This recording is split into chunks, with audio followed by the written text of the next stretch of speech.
Scratching at my first school dance takes confidence. So getting into college, I've got what it takes. Okay, I went to the practice sessions, I slept good, I feel good. We will now begin the test. Please take out your pencils. I got this. We're all good at something. Maybe it's breakdancing or skateboarding or video games. Whatever you're good at, you had the skills to make it happen. And those same skills will help us get to college. Visit knowhowtogo.org to learn what you should be doing right now to prepare for college. Start taking the steps at knowhowtogo.org. I've got what it takes. So do you. Brought to you by the American Council on Education, Lumina Foundation, and the Ad Council. Oh! You are round MVP. Yeah, man. Yo, Drew, I finally got round MVP. Round MVP. No way. That was some ownage. It's a good thing you got me as your wingman. Right. You mean when you threw that flash grenade at me? Whatever, man. Huge round. Seriously, great stuff. Finally earning round MVP takes determination. So will getting into college. I've got what it takes. All right, class. I'm going to pass back your tests. And the high score goes to Brian. Oh, yeah. High score, baby. We're all good at something. Maybe it's breakdancing or skateboarding or video games. Whatever you're good at, you had the skills to make it happen. And those same skills will help you get to college. Visit knowhowtogo.org to learn what you should be doing right now to prepare for college. Start taking the steps at knowhowtogo.org. I've got what it takes. So do you. Brought to you by the American Council on Education, Lumina Foundation, and the Ad Council. Your home for Richmond Spiders athletics all year round. W291CL Lakeside Richmond. WURV HD2 Richmond. We are 1061 ESPN. Richmond, it's time to get your morning going. Spicy Bob. We are going to wreak havoc. The only thing I am thinking about is the game. Holy catfish! Touchdown, Seahawks! Rashid Shaheed. Richmond Sports Talk by Richmond sports fans. This is Fitz the Bill with Jack Fitzpatrick. All live from the capital of the Commonwealth, where sharp analysis, your cause, and Richmond always come first. If it's making headlines locally or nationally, we're breaking it down. Now, live from the capital of the Commonwealth, Fitz the Bill with your host, Jack Fitzpatrick. He split two off the ball. But how about the help from BJ Edgecombe coming from the corner? Then he explodes to the rim. It's an 8-0 run for the Sixers. Pritchard on a double take. Hounded by Grimes. Maxey is free for the slam. It's a 10-0 run. Maxey for the tie. It's a flat. Maxey wanted to coil into it. He'll reload Drummond to the corner. Edgecombe. Yes! Edgecombe off the screen from Bona. Gave up the three for White. Maxey stealing it. Oh, yeah! 7 to shoot. It's Edgecombe. Against Pritchard. Edgecombe catapults it and buries it. Man, he has been surgical tonight. And by a young player in Edgecombe, all the more impressive. Oh, my goodness. No way. Hello. Oh. Number one, Philadelphia. Who would have thought we'd be opening a show with the 76ers theme song here? They deserve it. They deserve it. What Edgecombe did and Maxey did last night. They got a 0 out of one of their starters. Bona played 22 minutes, and they got a 0, and they beat the Boston Celtics 111-97. Give it up for the Philadelphia 76ers. All right, stomp your feet. I got to give you an A+ for that. You've been telling me all morning, you're going to love the opener. You're going to love the opener. Obviously couldn't hear the song until the highlights stopped playing. All right, kudos. Oh, my gosh. 76ers. They got a catchy song. What can I say? They got a catchy song. That's how you get into my good graces if you've got a theme song. Washington Commanders, they've got a theme song. Yeah, they do. 76ers got a theme song. Yeah. But the Steelers got a theme song. They do, unfortunately. Good theme song. Look, I got to give them credit, though, last night. It was the you got to give I got to give them credit. You know, before the series started, I was more optimistic than most because of the lineup of Edgecombe, Maxey, and Paul George on the floor at the same time, and what could possibly be some matchup issues, right? Because you've got two bigger bodies in the backcourt. And then if you move Paul George to the 4, if you rotate him in to play like the extra help defense, like Edgecombe's good enough to do all that stuff. He's an amazing athlete. Edgecombe, they got an absolute steal with VJ Edgecombe. He's like Anthony Edwards athletic. You know the Colin Cowherd meme where he's like, Ben Simmons is here. LeBron, we don't need you anymore. That's the 76ers. Joel Embiid, we don't need you anymore. We've got Maxey and Edgecombe. I'm not gonna lie. I'm with you on that. I think if they can dump him. Get rid of him. And then this is why I think they should have traded him at the trade deadline earlier this season. Did anybody want him? And there's a desperate team out there that would have loved to have the Washington Wizards. Do you think anyone wanted Anthony Davis? Yes. The Wizards would have been like, wait, you're telling me we could get AD, Trae Young, and Joel Embiid? Man, this team would be good in 2017.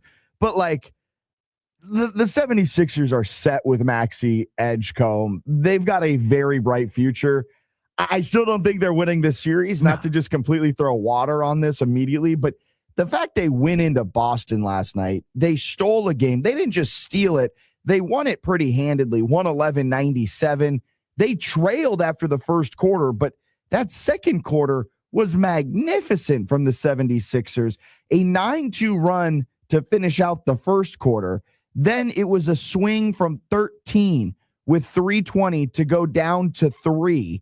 That was just a huge swing for them, where they just kind of flipped everything over at the end of the first quarter, thanks to that 9-2 run. And then the second quarter was a Philly takeover, right? 37-26 in the entire quarter. A 20-8 run was in there. And I mean, it was wildly impressive. Edgecombe was the engine throughout this game. Back-to-back threes at one point in the second quarter. They took a lead into the half. Edgecombe became the first NBA rookie to have a 20-point half in the playoffs. Went 6 of 10 from three-point land on the night. Whew. If the 76ers, and this is a big if, but this is what I saw last night. If the 76ers can go into a game. 76ers. That sounds so 70 jingle too. It's so good. It is so good. If they can go into a game and they can tell the Celtics, my 2 are better than your 2, they're going to win the series. That's the avenue to winning the series. If Edgecombe and Maxey outplay Brown and Tatum, the totality of the 76ers versus the rest of the Celtics, I think is going to show that the 76ers can win it that way. Like the rest of the guys for Boston just have not stepped up. Start with my guy, Derek White. I mean, you got to be better, but I'll push back a little bit on that, because I think if Boston gets a better shooting night, they win this game. We've seen this before. Well, and that's where I was going to go with it. This is the big Achilles heel of Boston, where they don't adjust how they play at all. The way they play in the regular season is how they play in the playoffs, and there's a much smaller margin for error in the playoffs, right? You went 13 of 50 last night. That's 26%. That is a horrible shooting night. If they had hit, I don't know, 3 more threes, you give them 9 extra points. They're sniffing around in this one. There were a couple of points where they did go on these mini runs powered by their 3-pointers, and they cut it within a possession or two, but then they just went cold and Philly pulled away again. And so I'll push back a little bit. The 76ers need their 2 to be, I mean, just otherworldly. And then they also need a little help from the Boston Celtics in that their 3-pointers need to be off. And they were last night. Derek White, your guy. I mean, we all know how much you love him. Yeah. 2 of 10. Jason Tatum was 2 of 8. Sam Hauser was 2 of 8. Jaylen Brown was 5 of 12. And 5 of 12 is the best shooting night for any Celtic last night from long range. Just not a lot of production. Peyton Pritchard, typically a 3-point menace, was 0 of 4. Just nothing good happening for him. Max Shulga got 2 minutes. Max Shulga got put on a highlight. And was he the one that VJ Edgecombe put on his hat face? R.I.P. I didn't realize that was Shulga. I thought that I thought that was Peyton Pritchard. I'll be honest. Maybe I was doing a little profiling. Based on the tweet, that because I had the 2 screens up, I didn't have the volume on, but based on the tweet. And I did see the play. I was like, oh, my God, he caught a body. They saying it's Shulga, so R.I.P., man. Sorry, Shulga. He went 0 for 1. Like, That's where I'll give you a little pushback there. The 3-pointers from Boston, if they're hitting, they win. If they're not hitting, they lose. We saw it last year against the Knicks. But here's my counter to that. This is strength on strength. Paul George, Edgecombe, Maxey, Oubre are pretty good perimeter like defensive players. Yeah. At least I would think so. Yeah. I know Edgecombe has it in him. I know Paul George has it in him too, even though he's a little bit older. That PED suspension helped him. Was it PEDs or was it weed? I don't know what it was, actually. I remember us vaguely talking about it, and I said I wasn't even going to look into it. But I just assume it was weed. But I think you're actually allowed to smoke weed in the NBA, aren't you? You should be. Improper medication. For a mental health issue. Okay. So like Adderall. Yeah, probably Adderall.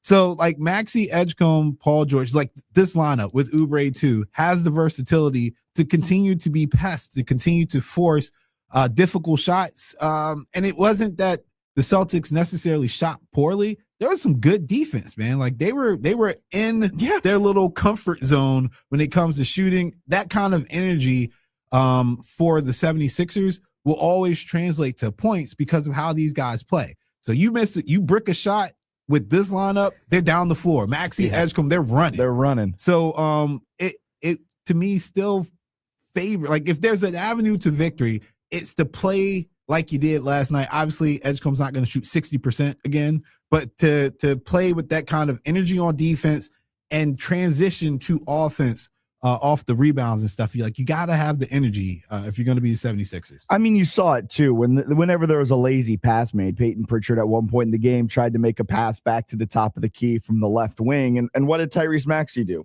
He showed off his athleticism, right? He jumped the passing lane, he stole it, and he ran the length of the court and absolutely slammed it down on the Celtics. And like that is another thing that we have seen that I don't know if Boston was fully prepared for, the pure athleticism of Maxey. Again, I think Boston's going to bounce back, take both of them in Philly, and Philly's going to be staring at a 3-1 deficit heading back to Boston in Game 5. But this gives you a lot of hope if you're the 76ers looking ahead to next season. And I know there's probably some Philadelphia 76ers fans listening that are upset with me saying that, but I just think that's how the cookie's going to crumble with it. Yeah, I don't think it changes necessarily the course of the series.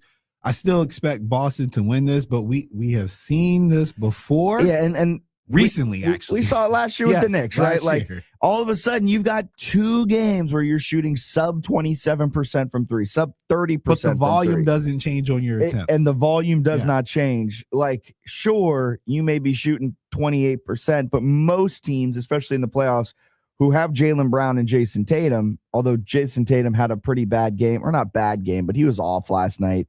And coming off of that Achilles injury, he's become more of a jump shooter than he is a slasher like he was prior to the injury. I imagine he'll get back to his slashing ways, but for right now, he doesn't have the same athleticism. So maybe you have to settle for those threes. But any other team, they see it's not their night from deep. They're going to try and attack and get in close and get higher percentage shots. The Celtics instead go, all right, well, you missed the last. What are the odds we miss another? And then it just snowballs there. They had 18 games in the regular season shooting under 30%.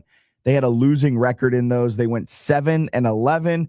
They had 8 games in the regular season where they shot 27% or worse. They went 2-6 in those. Now 0-1 in the playoffs. Also got to ding Jaylen Brown a little bit there, man. Like have some heart. You remember that Rick Pitino clip where he's like, where's your effing heart? Yeah. Like, that's how I felt watching Jaylen Brown last night. Like, Edgecombe is killing you guys. Maxey is killing you guys. This is your territory, man. You're the best defender on the team. Tatum doesn't have the range anymore, obviously, with his Achilles injury. And you're not expecting Derek White to do anything on the defensive side. Step up. Stop somebody. And he all he could do was the offensive side of the ball, where maybe that's all he wanted to do. Maybe that's all he wanted to do. That's exactly right. But I mean, Brown struggled defensively. The entire Celtics starting 5. I mean, Sam Hauser only gave you 6. Keita only gave you 8. White only gave you 8. You need another guy to step up, because then you look at the starting 5 for Philadelphia. You got 19 for George, 12 for Oubre, 29 for Maxey, 30 for Edgecombe. And then the plus minuses of their bench players, Justin Edwards, Dominic Barlow, Andre Drummond, and Quentin Grimes, they all had really impressive plus minuses. Their point totals weren't necessarily all that jaw-dropping. Andre Drummond is the only bench player for Philly to have double figures. He had 10 points, 4 of 4 shooting with 8 rebounds. Really important 26 minutes there from Andre Drummond, especially with the fact that Joel Embiid won't be playing in this series. But you look at their plus minuses, and it was plus 8 for Justin Edwards, plus 10 for Dominic Barlow, plus 12 for Andre Drummond, plus 7 for Quentin Grimes.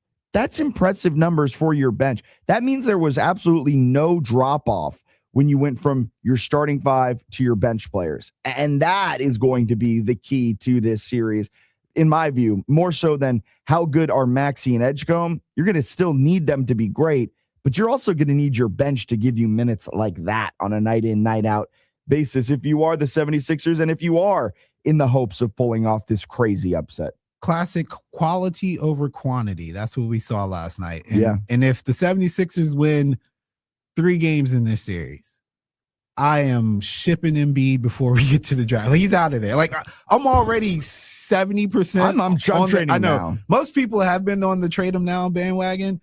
I knew Edgecombe and Maxey could work. I didn't know if Edgecombe, Maxey, and Paul George could work together.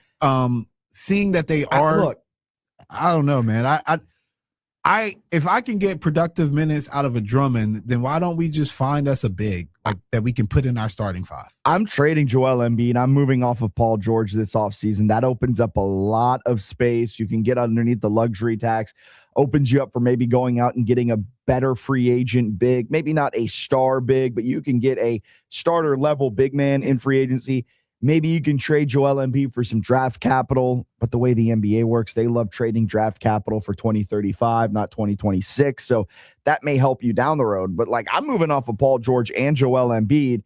I know Paul George just had 19 points, but he's been more of a thorn in your side than something good. He's been the Tobias Harris of this era. Nice. Look, what he missed 25 games and he's been MIA at times. He has been bad, but dang, I wouldn't.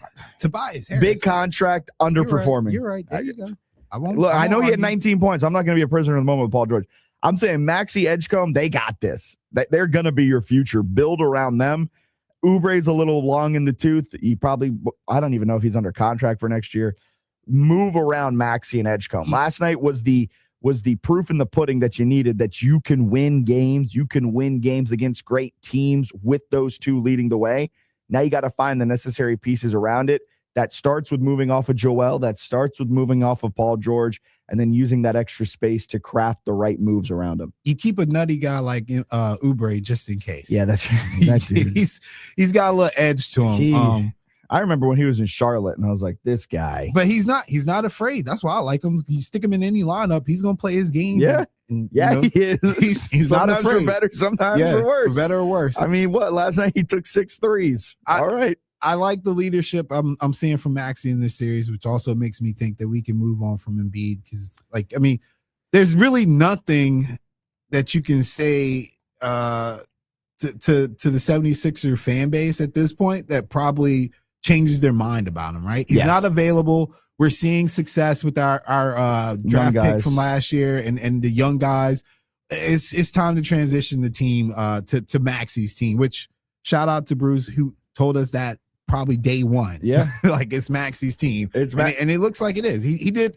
I thought he did great last night as a leader. And just kind of finding the tempo, especially in the fourth quarter where there were times where the Celtics looked like they were trying to get back in it. Maxey took the game over. Yeah.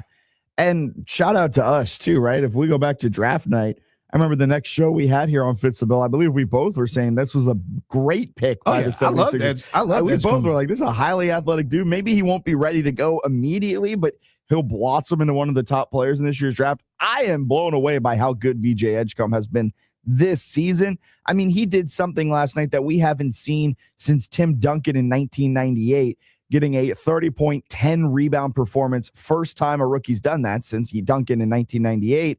And Edgecombe became the youngest player to put up those types of numbers since Magic Johnson, younger than Magic Johnson. He's now the record holder. He breaks the Johnson record. Yeah, and the thing with VJ, I didn't foresee the offensive upside. I thought it would take. Yeah, I thought it would take some time. But he showed flashes of that in summer league, and we were like, wow. maybe he could be consistent. And then he started the league, and he took off pretty early as well. Yeah. So it's a beautiful thing to see a young player be able to just get acclimated with the league and not have these issues where it's like the me ball that we're used to seeing in the NBA. Like last night was a good tandem thing, and that's why I said if you run into this scenario where Edgecombe and Maxey outplay Tatum and Brown in games, I really think that favors the 76ers. I won't go that far. I don't know if it's going to happen more than once, the but I'm just saying. cast, I think the supporting cast of Boston is still better than the supporting cast of the 76ers. But the issue, and it was the issue last year, we already talked about it, right? It's Celtics being over-reliant on the three. If they have another bad shooting night, they could easily set themselves up to lose another one. You don't want to back this up with another bad shooting night in Philly.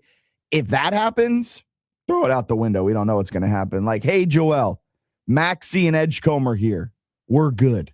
Let's go on out to the phone lines. Radke Insurance phone line is open, 804-327-0888. Head to radkeyinsurance.com to get started on your free quote today. We've got Chris on the Radke Insurance phone line. Good morning, Chris. How we doing? Morning, Jack. Morning, Alan. The old man does it again. 28 points, 2-0. This could be a sweep. Man, you're speaking my language, man. LeBron turning back the clock. Turning it back. And let me go one step further here. I know Alan's probably putting earplugs in right now, but if somehow, and it's a long shot, but you'd have to think if somehow the Lakers can do this, if they can get all the way and win one more, and LeBron does it at 41, and it's the reason they're winning, and if he's the Finals MVP, that could be good. I like the way you're thinking, Chris. I'm not going to get that far out ahead of my skis just yet. Did I hear LeBron in finals? They got to win this series, but I like where your head's at, Chris. Look, we'll chalk that one up as a hot take Friday. I love that. We might cut that and use that on hot take Friday. Is there a way for Wemby to stay in concussion protocol and Shea to just stop playing basketball? Hey, if LeBron keeps turning back the clock, he's good to go. Well, listen, guys, at the Wemby, it's showing that he can't stay healthy for anything. It's always something, and I hope that's not the case for his career. Yeah. We were just talking about the other day. You just said he's had his first season was injury plagued, so right now the clock was starting as of time is now. This is your league. You're it. And if he cannot finish his playoffs, like not just the series, but if he can't get through his playoffs healthy, at some point, though, you got to start wondering, yeah, this guy's good. He's a freak. But he's got the Embiid factor where he's not playing. And if he's not playing, he's not serviceable. And at that point, you can't be the face. You can't be, I've got next when you're not around to do it. Yeah. Last night it was a bummer, right? I can't believe he got a concussion. He's 48 hours is their concussion protocol. The dude is unlucky. That concussion was tough. He took it. He ate the hardwood. He ate it last night. And then pair it with the deep vein thrombosis last year with the blood clots. I hope he's not injury prone either, because that would be a real bummer. But he's got to stay healthy, man. Yeah, so I'll throw all my chips in the Anthony Edwards basket. I'm going to push Ant to be the face. Chris, man, you're just checking every box this morning. You said LeBron turns back the clock. You're putting all your chips on Ant. You listen to Fitz the Bill. I know you. We got to go to commercial. Allen's over there on the other side of the glass, a little upset that Chris is agreeing with everything I've been saying. I definitely feel betrayed, Chris. Well, you guys have a good day.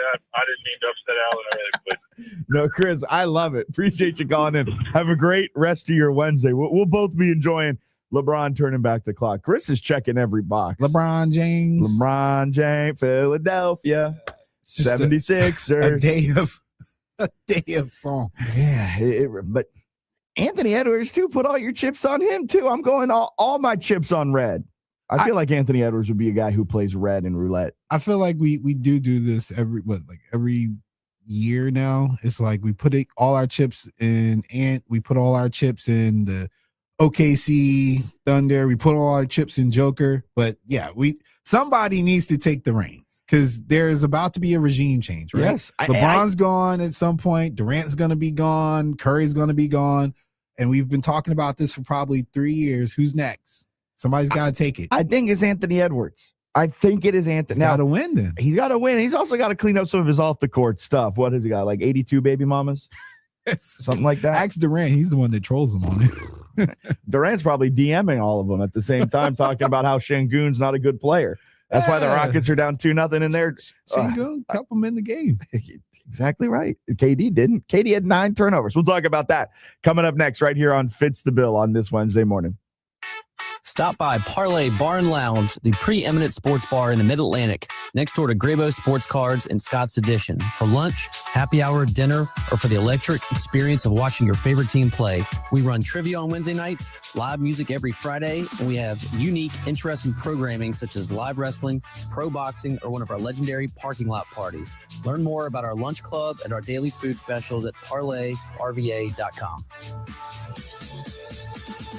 Golf season is here at Hunting Hawk Golf Club. Plan your next golf outing for your kids' athletic team, church group, or fundraiser online at huntinghawk.com. That's huntinghawk.com. Download to see if you qualify. Not all customers will qualify. Transfer fees may apply. No Albert subscription required. Albert is not a bank. Albert Instant Loans are issued by FinWise Bank, member FDIC. Not an actual client. Terms apply. Kylie, what's wrong? I just got hit with a car repair bill. I'm behind on rent, and I feel like I can never save any money. Have you tried the Albert app? Albert is your financial assistant, helping you find ways to save and create custom budgets to actually grow your money. Plus, you can get up to $10,000 for big expenses, or advance up to $1,000 fast when you need cash right away. Albert can get me up to $10,000? Exactly. Albert spots you in a pinch and helps you grow your money in the long run. I'm downloading Albert right now. Download the Albert app and use promo code THRIVE to borrow up to $10,000 for whatever you need. The Albert app helps you budget better and save more money so you reach your financial goals faster. Download the Albert app right now and use promo code THRIVE to borrow up to $10,000. Use code THRIVE to borrow up to $10,000.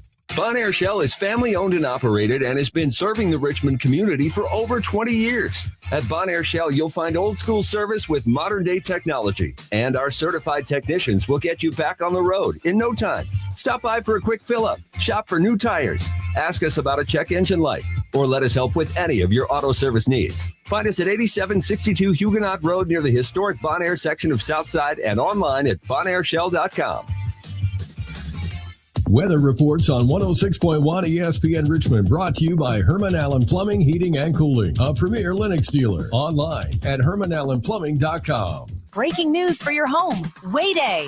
Wayfair's big sale is almost here, and you can score the best deals in home, like up to 80% off everything home. Yes, you heard that right. 80% off with free shipping on everything. Plus surprise flash deals all Wayday long. We're talking outdoor furniture and essentials, rugs, and more.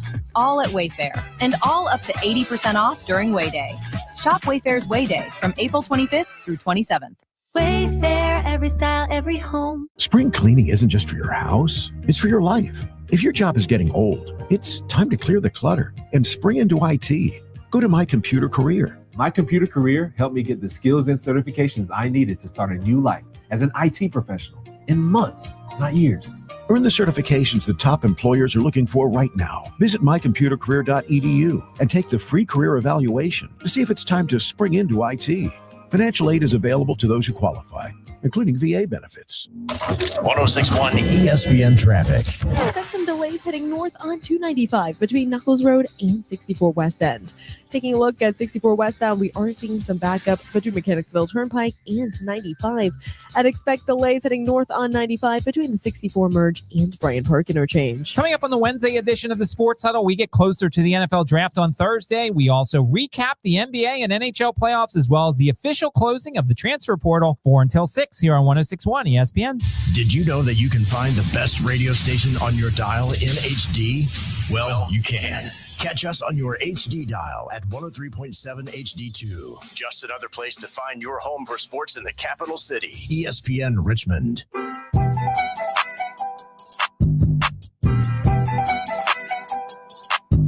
Rockets, Lakers last night. Chris called in. He said it right. LeBron turned back the clock. Get your calls and texts in on this Wednesday morning. Radke Insurance phone line 804-327-0888. Kevin Durant made his return last night, right? He missed game one. He was running away from it. He was scared. He didn't want to see LeBron. No, he had an injury. He went through warmups. He tried to see if he could go. He ended up where he figured out, the training staff learned that he probably shouldn't go, so he sat out game one. He came back for game two, though, and he was downright bad. 9 turnovers for KD. 4 of those 9 came in the fourth quarter. Bad passes late in the shot clock. Just did not go well for KD. And the rest of the Rockets struggled in a big way as well. Tari Eason, 4 of 14 from the floor. There was a sequence where Tari Eason missed 4 straight putbacks. The 5th attempt finally went down. That was in the first quarter, and that was just emblematic of how Houston's night was going to go. Jabari Smith, he played 39 minutes. His plus-minus, -11. Jabari Smith is a starter. And when you have a -11 plus-minus in a 7-point loss, 101-94, means you were a net negative who dragged the team down. Can we revisit that draft, man? They just had to pick the one guy that's not that good. Chet helped OKC win a championship. Banchero is literally the guy in Orlando, and they can't even get contributor production from Jabari sometimes. I will give a little pushback to that in the fact that Paolo and Chet were picks 1 and 2. Jabari was number 3, although Jabari was rumored to go number 1. Yeah, who came after Jabari? These are the picks after Jabari. Keegan Murray. He's productive. Fine. Jaden Ivey, who is now a preacher. Dodged the bullet there. Benedict Mathurin, who was good for the Pacers, but they shipped him off this last season. Shaedon Sharpe has been fine in Portland. Dyson Daniels has been pretty good in Atlanta now. Is he an Atlanta Hawk? I think he's in. Jeremy Sochan's been fine.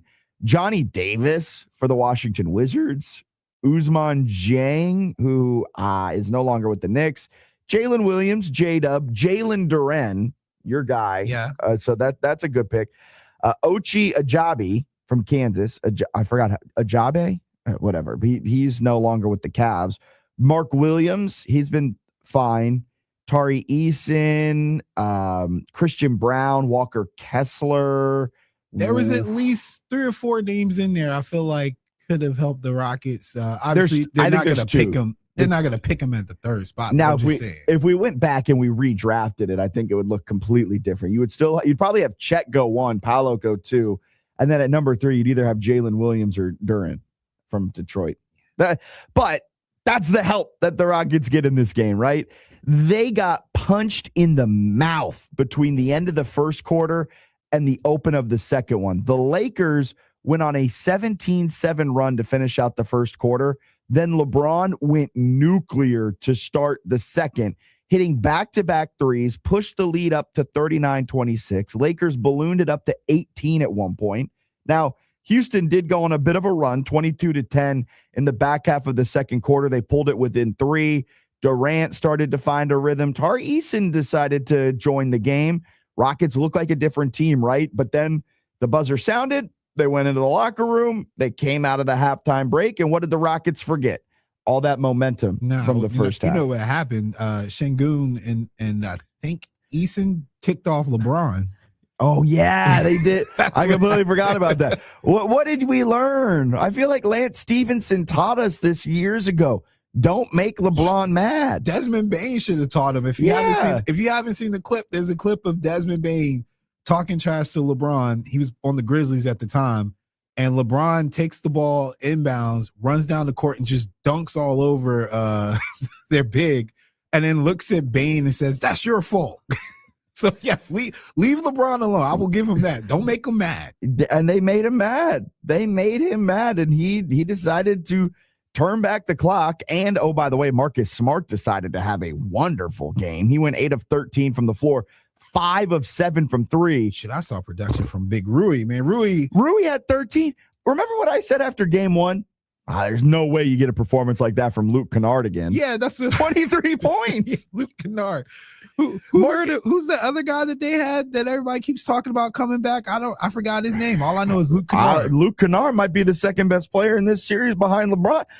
Marcus Smart and Luke Kennard. Alan, what if I told you they combined for 48 points and they went a combined 8 of 13 from 3-point land? It was a wild night in the NBA. That's what I hear. What if I told you Luke Kennard has combined between game 1 and game 2 to score over 50 points? What if I told you Dalton Knecht could probably do the same thing if they played him? Let's keep going down. Yeah, what happened at Dalton Knecht? They don't play him. I know. Why don't they? He's like their Kaminga. Now that's fantastic. Yes. LeBron finished with 28 points. He was 8 of 20 from the floor. Not the best stat line there, but he was efficient at the free throw line. 10 of 14, 8 boards, 7 assists. Really solid night for LeBron and helped power the Lakers to a 2-0 series lead. But the Lakers were written off before this series began. And Hot Take Friday. Hot Take Friday. It's not all the way right, but it's pretty darn close to being right. I said LeBron's going to average a triple-double, and he will power the Lakers to a series win.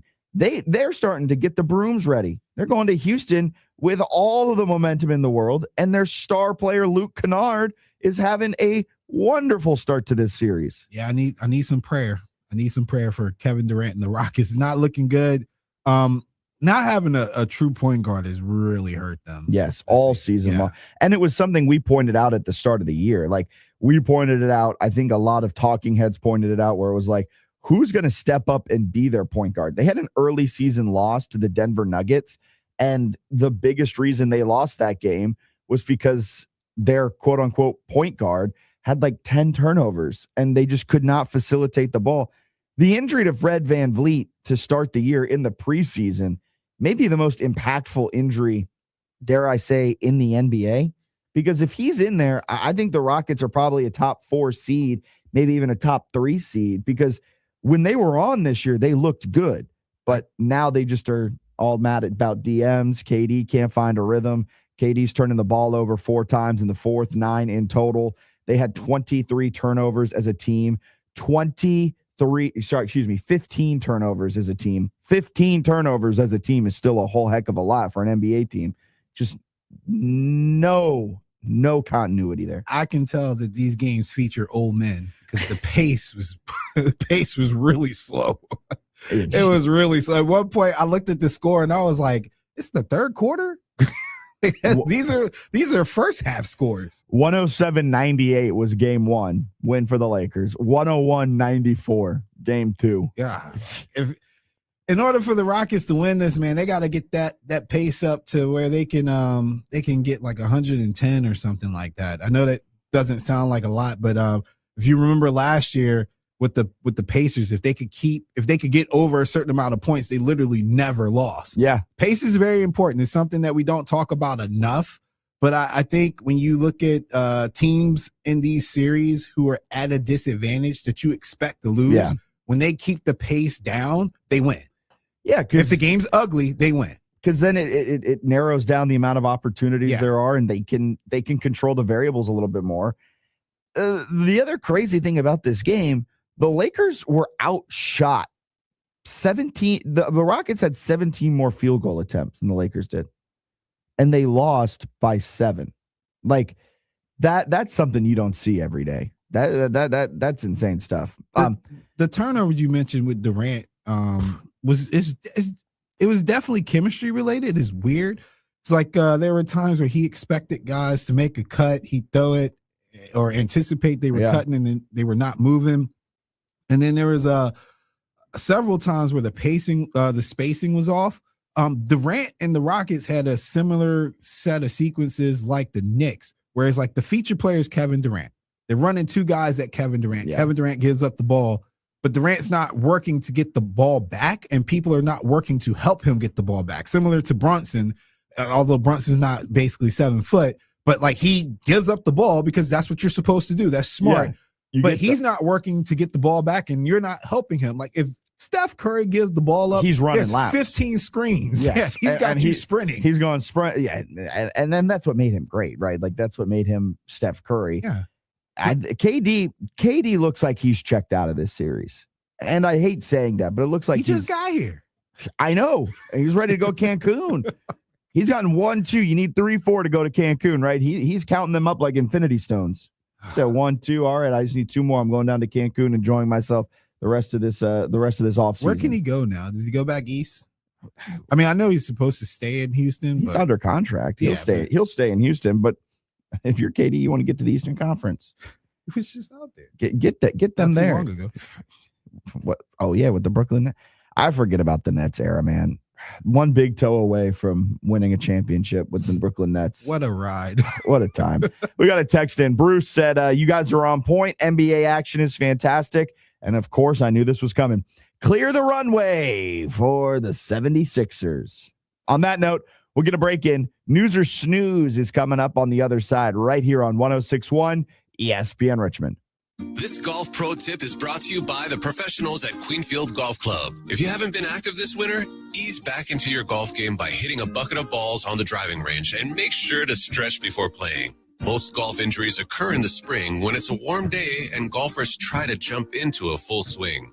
When you're ready to hit the links this season, head over to Queenfield Golf Club. Reserve your tee time by calling 804-769-8838 or online at queenfieldgolf.com. This is Ray Ferguson with RVA Roofing Services. Tax season is here, and if you're getting money back, now is the perfect time to invest where it matters most, your home. Your roof protects everything underneath it, and even small issues can turn into costly damage if ignored. At RVA Roofing Services, we help homeowners use their tax returns wisely, whether that means roof repairs, maintenance, or a full replacement. Protect your biggest investment. Schedule your roof inspection today at rvaroofingservices.com. Patrick was way behind on his IRS taxes. I was in way over my head. The total amount ended up being somewhere just over $30,000. $30,000.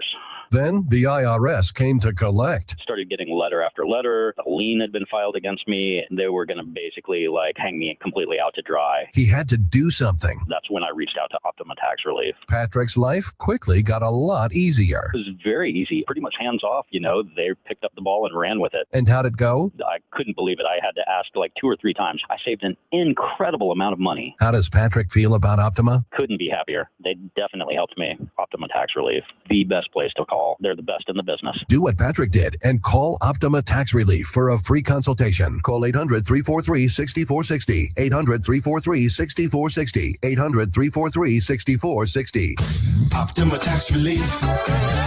Testimonial from an actual client. Some restrictions apply. For complete details, please visit OptimaTaxRelief.com. 106.1 ESPN on-air interviews presented by the Herman Allen Plumbing Heating and Cooling Hotline with Lennox products that make the air in your home absolutely perfect. Spring cleaning isn't just for your house, it's for your life. If your job is getting old, it's time to clear the clutter and spring into IT. Go to My Computer Career. My Computer Career helped me get the skills and certifications I needed to start a new life as an IT professional in months, not years.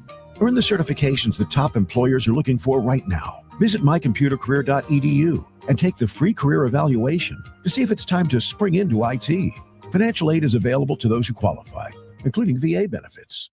Wesley Financial Group is not a law firm. I'm Chuck McDowell, founder of Wesley Financial Group. Did you buy a timeshare because they told you it was a great investment? That's a lie.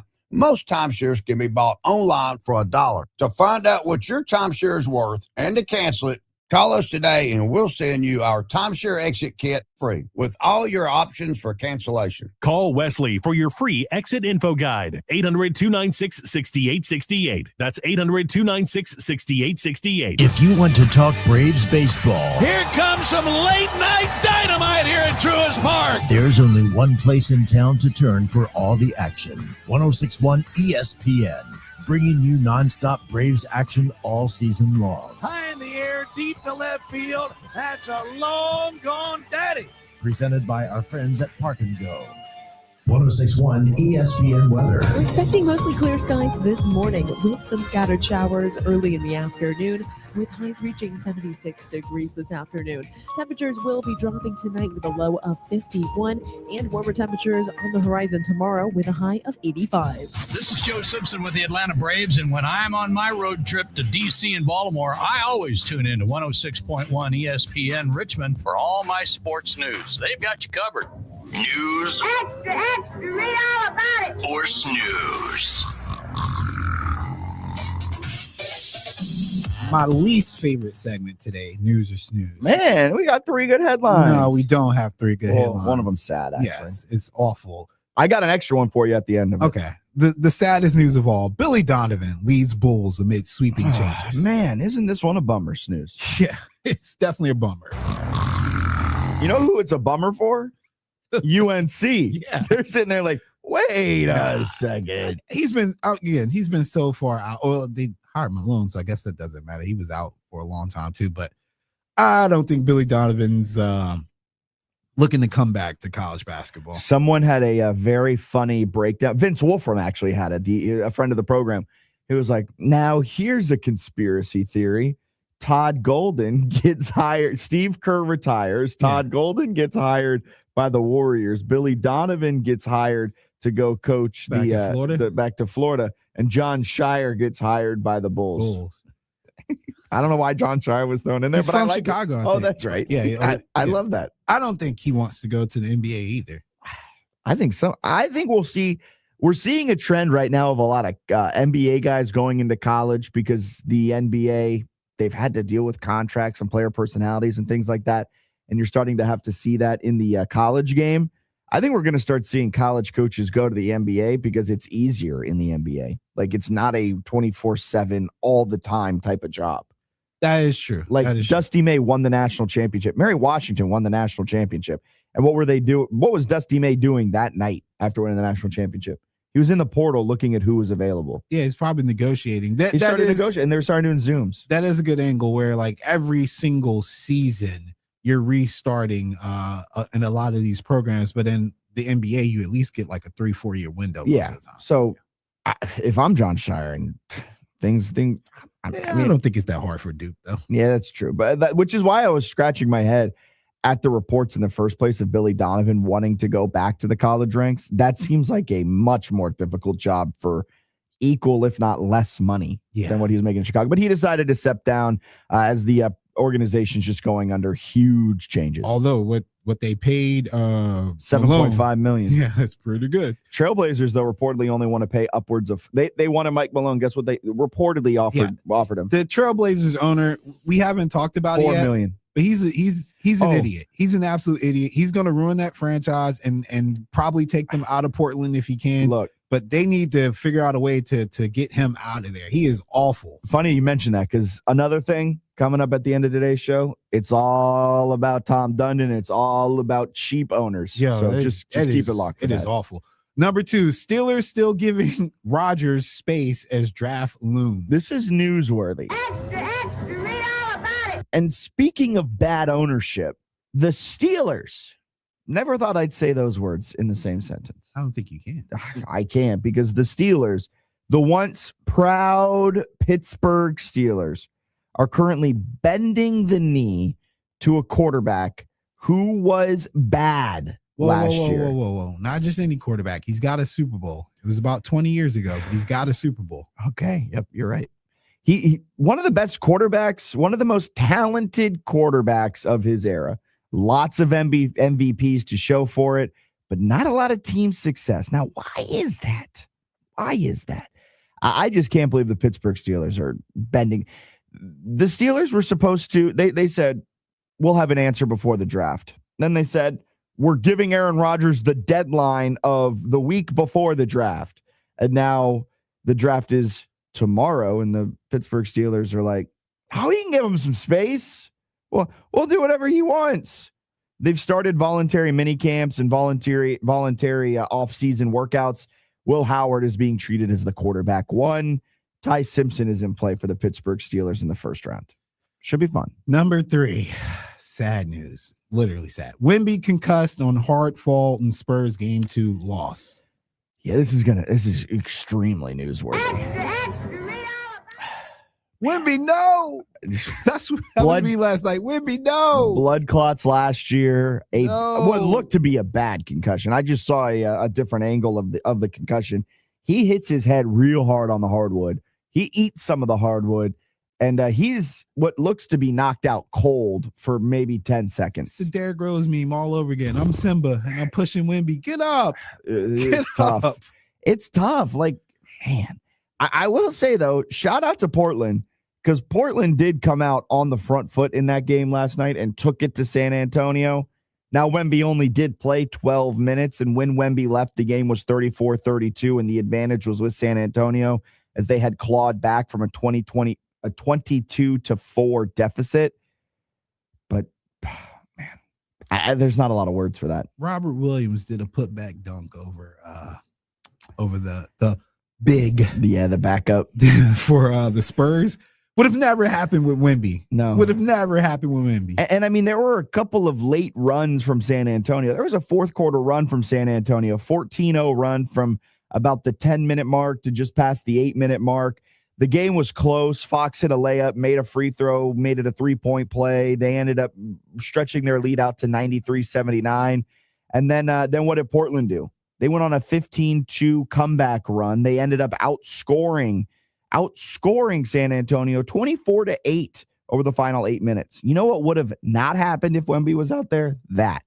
Yeah, you know what would have happened? Biyombo would have played if Wemby had been out there. We didn't get to see him play. Yeah, that's a bummer. Well, I'm always in it. I'm always in for Bismack Biyombo stuff. All right, I got one for you. Leicester City has been relegated to League One. Wow. In European soccer. Yeah, you know what? Really? Yep. So they won Premier League. They won the Prem. Yeah.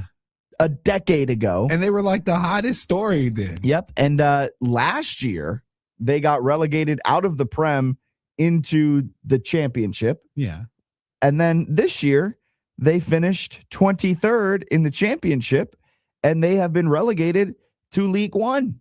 So they, in the matter of 2 years, have been relegated down twice, and they are now in the third level of professional football in soccer in England. Yeah, can you explain to people who might not be familiar what kind of financial implications it has? There's talks that Leicester City might go bankrupt in the next 12 months. That's because crazy. Essentially, you get media rights deals, to put it in American terms.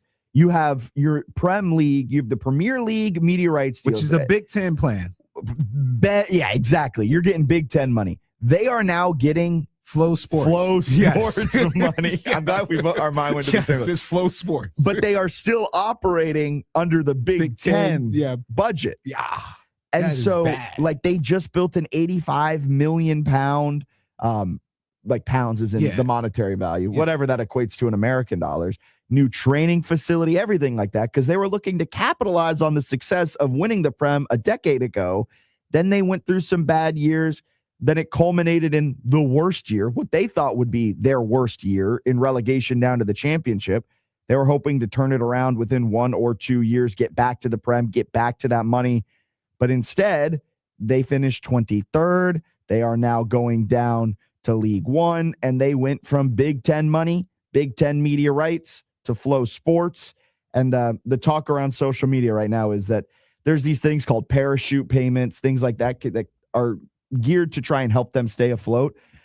But they're bringing in less than $10 million in media rights every year, and their payroll for next season is somewhere in the market of $100 million.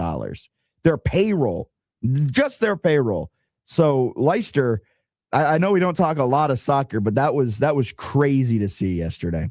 All right, let's get a break in. We'll step aside. We'll be back with more Fitz the Bill to wrap up hour number 1 right here on 106.1 ESPN Richmond. Looking for a neighborhood service station that can provide premium fuel for your car, auto repairs, and friendly advice? Stop by the family-owned Bon Air Show, 8762 West Huguenot Road. Catch up on the latest horse racing news with Off to the Races live broadcast, 10 to 11 every Saturday morning on 106.1 ESPN. presented by the Racing Biz. This is an important notice to all U.S. taxpayers. The IRS is giving away billions of dollars in tax savings through a federal program called the Fresh Start Initiative to aid delinquent taxpayers. This initiative was established for anyone facing financial hardship and unable to pay their back taxes. Qualifying and enrolling in this program will stop all collections, settle your delinquent tax problem, and even reduce what you owe by thousands of dollars. Call the hotline at People's Tax Relief to see if you qualify and get this free information by dialing 800-921-8189. If you have unfiled tax returns or cannot afford to pay your personal or business back taxes, you can now get the help you need. One simple phone call can resolve your tax problem and save you thousands of dollars. To see if you qualify and to get this important free information, call 800-921-8189. 800-921-8189. 800-921-8189. If it don't flow, then it don't drain. If it backs up every time it rains, remember, if it's not working, call Gherkin. Back in 1976, there was no Angie's List or Google reviews to find the best plumber in town. You'd go ask your neighbor, and around Richmond, they'd tell you call Tommy Gherkin. Today, you can go online and see Gherkin Plumbing, Heating, and Cooling's hundreds of 5-star reviews. And if your neighbors have used Gherkin, you can ask them too. You'll find that even though Tommy Gherkin's plumbing company has grown, their rapid response commitment and dedication to fixing your plumbing and HVAC issues right the first time hasn't faltered a bit. So you know what they say, if it's not working, call Gherkin. 741-6630 or visit GherkinPlumbing.com. After 50 years, Gherkin Plumbing, Heating, and Cooling has stayed true to their roots. They've just grown a bit, and the reviews online now too. Remember, if it's not working, call Gherkin. Good sports radio doesn't chase headlines, it explains them. That's the Sports Huddle with Bob and Matt, weekdays 4 to 6.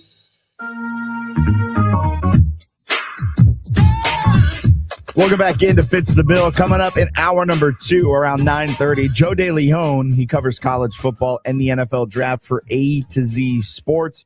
He'll be joining us to help preview the NFL draft, which gets underway tomorrow, 35 hours away from the first pick being announced. Will it be Fernando Mendoza? Yes. Yes, it will. We'll have to wait an extra day for this, but Heinz announced yesterday that they're teaming up with Devin Hester to welcome the first ever Mr. 57. Heinz catcher. Whoever gets drafted 57th gets a custom jacket, ketchup for life, and a partnership. Now you might be going, Jack, how does Heinz ketchup fit in with the 57th pick? Have you ever had Heinz 57, Alan? Yeah. Yeah. Do you prefer Heinz 57 or A1? See, that's a tough one. Yeah, right? that is a tough one. I don't know. It depends on what kind of mood I'm in. All right. All right. Yeah. I think they're both good, but I probably lean more to Heinz 57. Really? Probably. Really? It's different. A1's too trendy. It's too common. I like to be different. Hipster, I like to be different sometimes. When I worked at Outback, we had both A1 and Heinz 57, depending on which one the person asked for. I'll say from my my studies at Outback Steakhouse, A1 is the more popular one by a considerable margin, but Heinz 57, don't sleep on it. So the 57th pick, good for them. Good for the 57th pick. It's no Mr. Irrelevant, but they'll be getting ketchup for life, man. Patrick Mahomes wishes he could go back into the draft and get picked 57th, the way he puts ketchup on his steaks. Oh, we got a text in, a pronunciation correction. I can never pronounce Leicester. It's Leicester City, not Leicester. The I throws you off. Look, I'll say this, Chris, I do appreciate you texting in. Let me know the proper pronunciation. Uh-oh, here it comes. But let me say this to Leicester City. Emphasis on less, because you have now been relegated to League One. You spell defense with a C. You don't. Yeah, that's right. You don't deserve to have your name pronounced correctly. You can't even stay in the championship. I was reading an article earlier this morning while I was going over what happened with Leicester. I did not realize they were actually relegated from the Prem to the championship in 2022-23, immediately jumped back up after a great year in the championship. Then they got relegated again last year. Now they've been relegated again. Their plummet began when a tragic accident happened at their stadium. Ever since, they have just fallen apart. That's according to Chris. So it's Leicester, not Leicester. They're playing a lot less That was bad. I'll use this break to think of a better pun and come back with that. Joe DeLeon, he'll be joining us in about 30 minutes to help break down the NFL draft. Joe covers college football, covers the NFL draft for A to Z Sports. We caught up with him at the NFL Combine. We're catching up with him now a day before the NFL draft, getting his thoughts on things that may have changed, how did the Combine impact it, and what he has seen in terms of where players may go over the last month and a half. That's coming up at 9:30. We'll keep breaking down the NBA playoffs and rank our top wide receivers and offensive linemen. Next on Fitz the Bill. Hey, this is Randy with South Park Carpet and Flooring Outlet in Colonial Heights. No matter if it's big or small, we take the stress out of your next flooring project. Why our customers love to shop at South Park Carpet and Flooring? We always have great prices, huge inventory, quick installation, in-house financing, and we do free in-home estimates. South Park Carpet and Flooring, 1217 Boulevard in Colonial Heights. Or check us out online at southparkcarpet.com. Weather reports on 106.1 ESPN Richmond, brought to you by Herman Allen Plumbing, Heating, and Cooling, a premier Lennox dealer. Online at hermanallenplumbing.com. Nothing Bun Cakes is all about bringing joy. We're your one-stop shop for all occasions and holiday celebrations. Stop by any one of our 5 Nothing Bun Cakes bakeries in the Richmond area or visit online at nothingbbuncakes.com. Looking for the perfect golf course? Check out RVA's best kept secret, Queenfield Golf Club, just a few minutes past Mechanicsville. Reserve your tee time today at queenfieldgolf.com. This is advertising material. When you clock in for work, you trust your employer to keep you safe. If a workplace injury left you hurt, unable to work, or facing mounting bills, you deserve answers and compensation. Alexander Shinara Trial Attorneys has recovered $2 billion for families harmed by unsafe conditions, faulty equipment, and employer negligence. They fight corporations and insurance companies so you can focus on recovery. Don't wait. Call Alexander Shinara Trial Attorneys now for free consultation. 877-222-6666 or alexwins.law.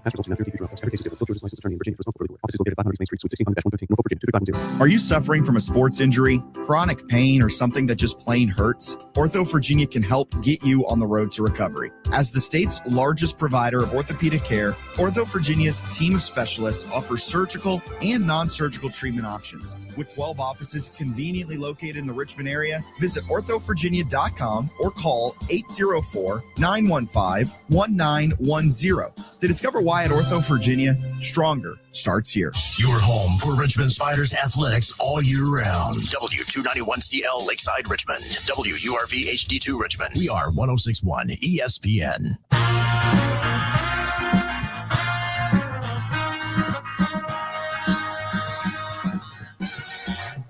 You're listening to the second hour of Fitz the Bill on 106.1 ESPN.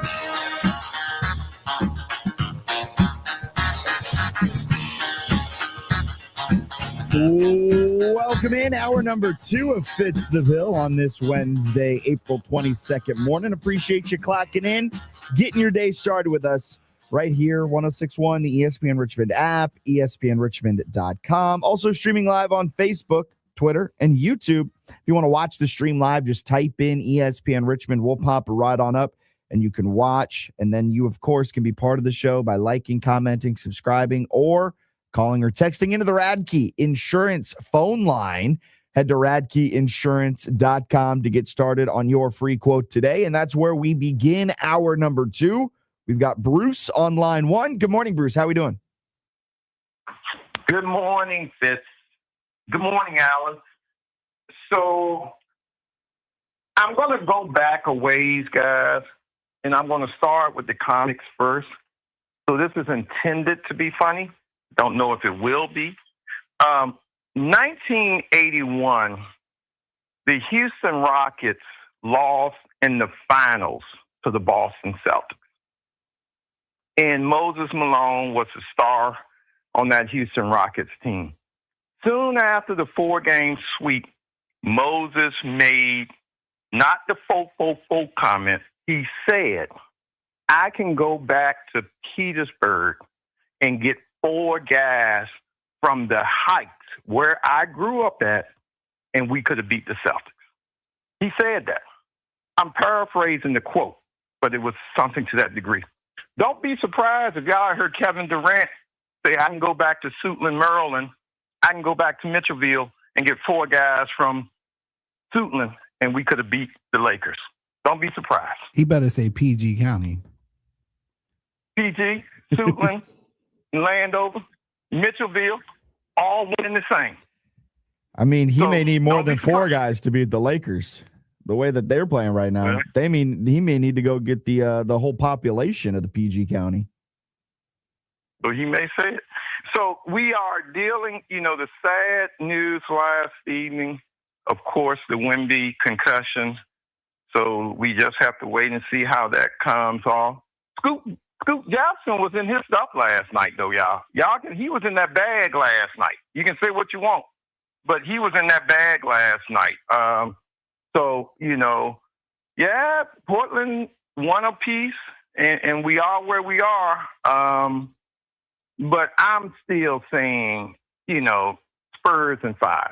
That's just my prediction. Spurs in 5. If Wemby, so I gave him. I don't know, Bruce. If Wemby misses another game or 2 or 3 or 4, I mean, that looked to be a bad concussion. What the Blazers did last night, I don't know if the Spurs get past Portland. I'm going to say it. I'm just going to say pump our brakes on that.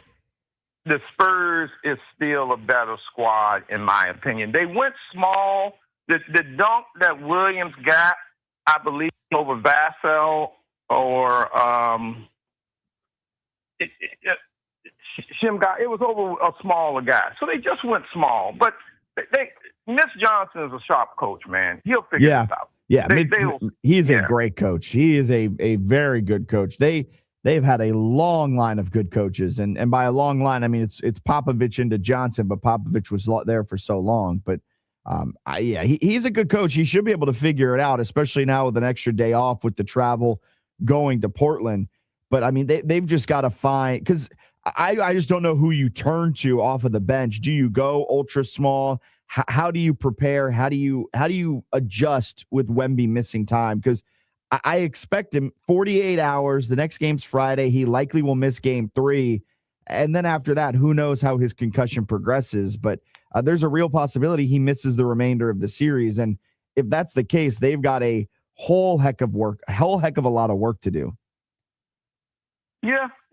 But let's get to the entree, guys. Can we move from the appetizers, from the salad, from the dip to the entree? So the entree is the 76ers. And so I can hear Allen now, oh my goodness, they won last night and Boston missed 300 3-pointers and all of this type of stuff. The real talk, guys, is this VJ Etchcom is the real deal, guys. Yes. I know what Max That's did. That's literally what Allen said. He's good. Yeah. He is the real deal, guys. He is the real deal. So there was a spot, Allen and Fitz in the 4th where Jason hit a 3 and cut it to 10, and Philly went back down on a maxi pass screen, and the screen set. The takeaway was to VJ, and he kicked it to VJ, and VJ knocked down a 3 and put it back up by 13. At the end of the game, we missed this quote. I hope Allen has the clip. VJ Etchcom said, "The passes came with love." Do you have that clip, Allen? I do not. The passes came with love. So they were asking VJ, why were you so hot throughout the game? And Maxey was right beside him. He said, the passes I was giving came with love. Guys, I'm telling y'all, I know y'all are going to say, Bruce, get off of your soapbox. But let me tell y'all, don't be surprised. Do not be surprised if Philadelphia is in the Eastern Conference Finals. That's all I'm going to say. Bruce, I'm gonna direct quote you. Appreciate you calling in. Have a great rest of your Wednesday. Enjoy the 76ers win. Maybe they've got another 1 or 2. You're way too nice. Look. Too nice. He told me, I said Blazers might beat the Spurs without Wemby because they looked good last night. And Bruce just said to me, Pump your brakes a little bit. Pump your brakes. Pump your brakes, Bruce. Goodness gracious. Bruce, I get it. You're a 76ers fan, but man, pump the brakes a little bit. Pump the brakes. It was one game.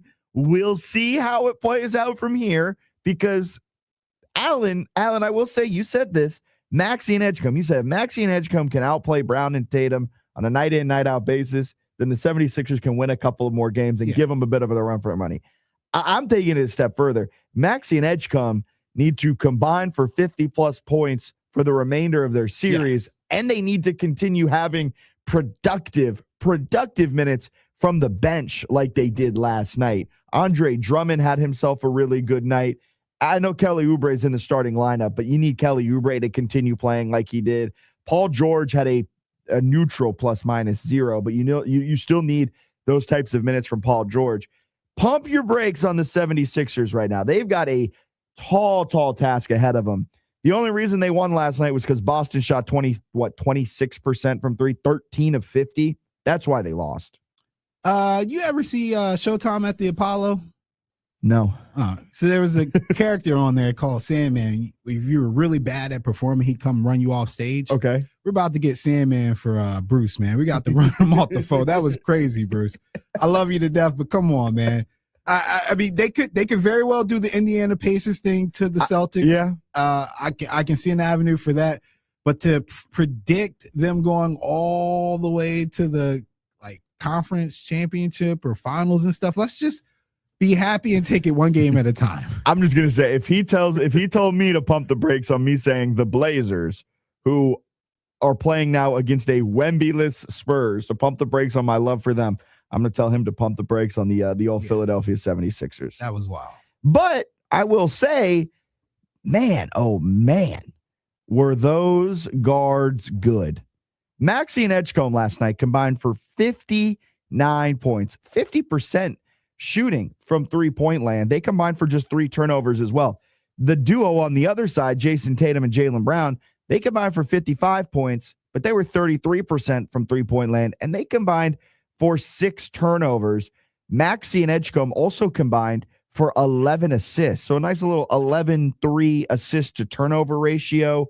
And there was a point in the fourth quarter, too. Boston cut the lead down. Bruce was talking about another moment, but there was a point where Boston really cut into it. I believe they made it a one-possession game. And Maxey, he hit back-to-back threes in 33 seconds to just put the game to bed. And you had clutch shot after clutch shot after clutch shot after clutch shot. Look, hey, Joel, Maxey and Edgecombe are here. We're good. We're good. Yeah, and if you look at the plus minus, that gives you kind of an idea of who was playing defense and who wasn't playing defense in this situation. And I think what we would see from last night is that the combo of Edgecombe and Maxey outplayed them on both sides of the ball, whereas the combo of Tatum and Brown, one person was at least trying to make up for their poor offensive play with better defensive play, and one person was like, well, I'm just going to keep scoring and defense is optional, even though I'm literally getting killed by a rookie. Like, he didn't play like a rookie last night. I know, but I can't let that go, man. Like, at some point, a stop is more important than the next bucket. Yeah. Like, especially when you're playing from behind. You got to play some defense. You got to get stops. You got to get stops. I want to put what Maxey and Edgecombe did from three-point land into a little bit of context, right? Because they combined to go 11 of 22 from three-point land. 53% of the team's entire scoring output, their 59 points. But that 11 of 22 from three, the entire Celtics team shot 13 of 50. Maxey and Edgecombe alone, those two nearly matched Boston's made threes on less than half the attempts. Yeah. Keep chucking, though, Boston. Keep chucking. And this is what happened with Boston last year when they lost to New York in 6 games in the conference semifinals last year. The Knicks won that series 4-2, and they were able to take advantage of Boston's poor shooting where they just kept taking threes and they kept missing threes. Yeah, I made the post last night. So we're still not going to run with the plan B. 50 threes, man, when you're shooting under all the analytics we have. I know there's somebody on the bench that knows that, man. Like, a poor shooting night stands out for one, but at the half, at the half, you're probably shooting still sub 30%. Yes. Somebody has a sheet. I know they give you a sheet. They give us sheets after every quarter with the stats on it. They hand it to us and they hand it to the people on the bench or a coach or an assistant. They come over to the score table and they get a stat sheet. So somebody knows we're shooting terrible. Where's the plan B? You're too.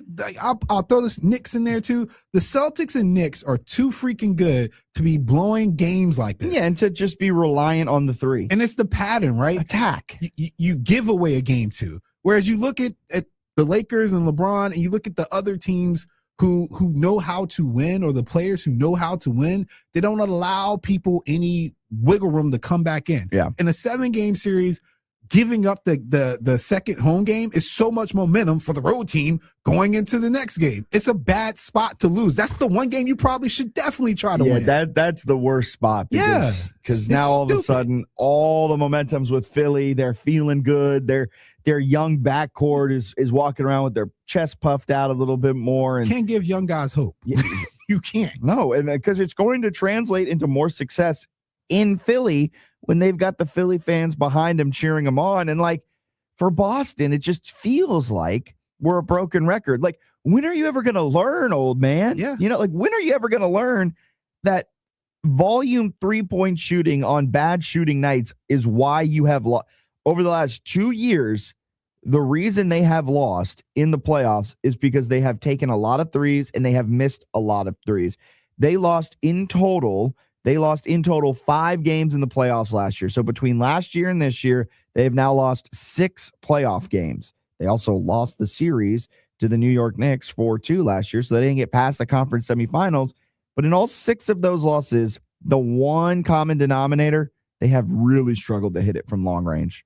And I'm not saying that's going to be their undoing this series, but you start looking ahead when they do potentially get the Knicks or the Hawks or the Pistons or the Magic, because you got to include the Magic in there, right? Because they beat Detroit.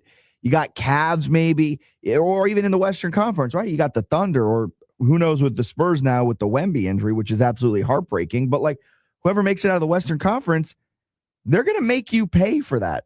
They're going to make you work for every single three. And if Boston continues playing this style of basketball, you're going to lose a lot of games you should probably win. And I forgot just how frustrating that was last year and how frustrating that is now this year. Because watching the game, it was just kind of these thoughts going through my mind of like, why is Boston down right now? When are they going to start hitting their shots? And they just never did. They had 18 sub 30% shooting nights from deep in the regular season. They had 8 sub 27% shooting nights like last night. They shot 26%. In the 18 regular season games where they shot under 30%, they went 7-11. In the 8 sub 27% shooting nights, they went 2-6. Playoffs are now 0-1. There's a direct correlation, and it's not shocking, right, that when they miss their threes, they lose basketball games. They're going to have to hit their threes, and they're going to need Jaylen Brown to step up defensively if they don't want to suffer what would be a catastrophic, a cataclysmic sized upset in the first round. Going to be fascinating to see how this one plays out. All the momentum is with Philly. I will say, though, Bruce, pump the brakes just a little bit. All right, let's get a break in. We'll step aside. We'll be back ranking our top wide receivers, top offensive linemen in this year's draft. Joining us in about 15 minutes, it's Joe DeLeon. He covers college football and the NFL draft for A to Z Sports, helping break down the 2026 NFL draft up there in Pittsburgh. That's coming up in just a little bit. It's bow time. Remember those bologna biscuits you grew up on? Well, they're back and better than ever at Bojangles. Bite into a Southern tradition with our new fried bologna biscuit. It's a thick slice of savory bologna seared and served hot off the griddle on a made-from-scratch buttermilk biscuit. And right now, you can get 2 of them for just $5. But hurry in. This deal is only available for a limited time, only at Bojangles. It's bow time. WorkZone is the one-stop shop for the hardworking man and woman. When it comes to the biggest selection, WorkZone has it. Over 15 brands of boots in all toe types, even boots for the ladies. WorkZone has jackets in stock for all seasons, from cold weather to lightweight. See why WorkZone will be your first and only stop for the best brands and comfort and workwear. And a gift card from WorkZone is always the perfect gift. Visit WorkZone on Temple Avenue, next to the Ford dealership, WorkZoneVA.com, and check them out on Instagram and Facebook. At Fisher Investments, we may seem like other money managers, but we're different. What makes you so different than the rest of us? We ensure clients receive unparalleled service at every step of the relationship. Tell me more. Our investment counselors focus on service over sales, prioritizing clients' needs. How do you make money?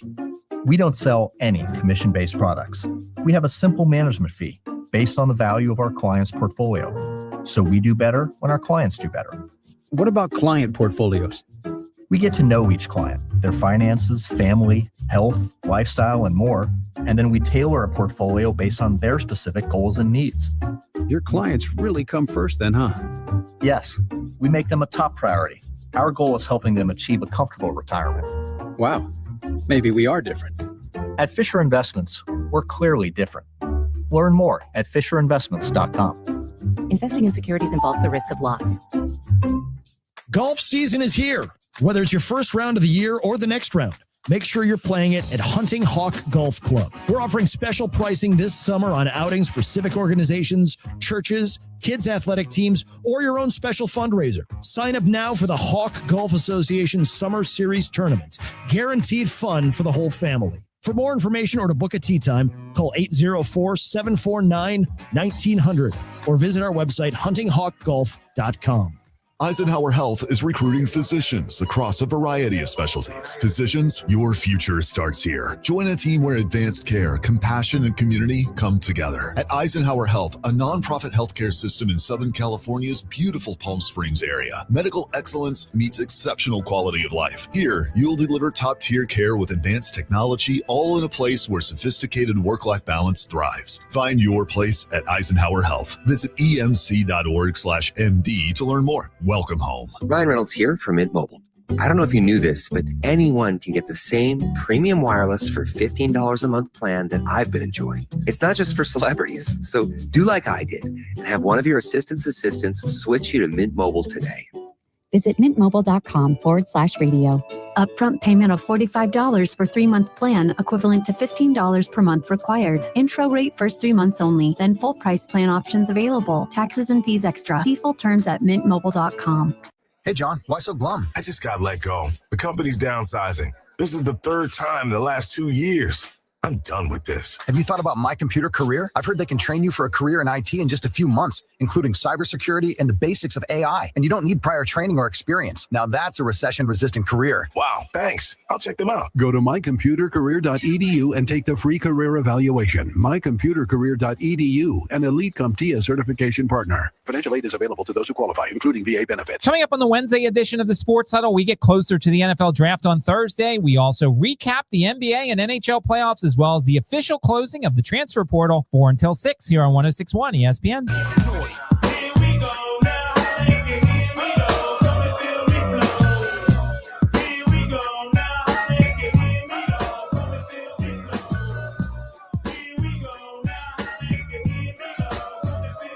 Welcome back in, Fitz the Bill on this Wednesday morning as we change gears from the NBA playoffs into the NFL draft. Joe DeLeon will be joining us in just about 10 minutes to talk NFL draft.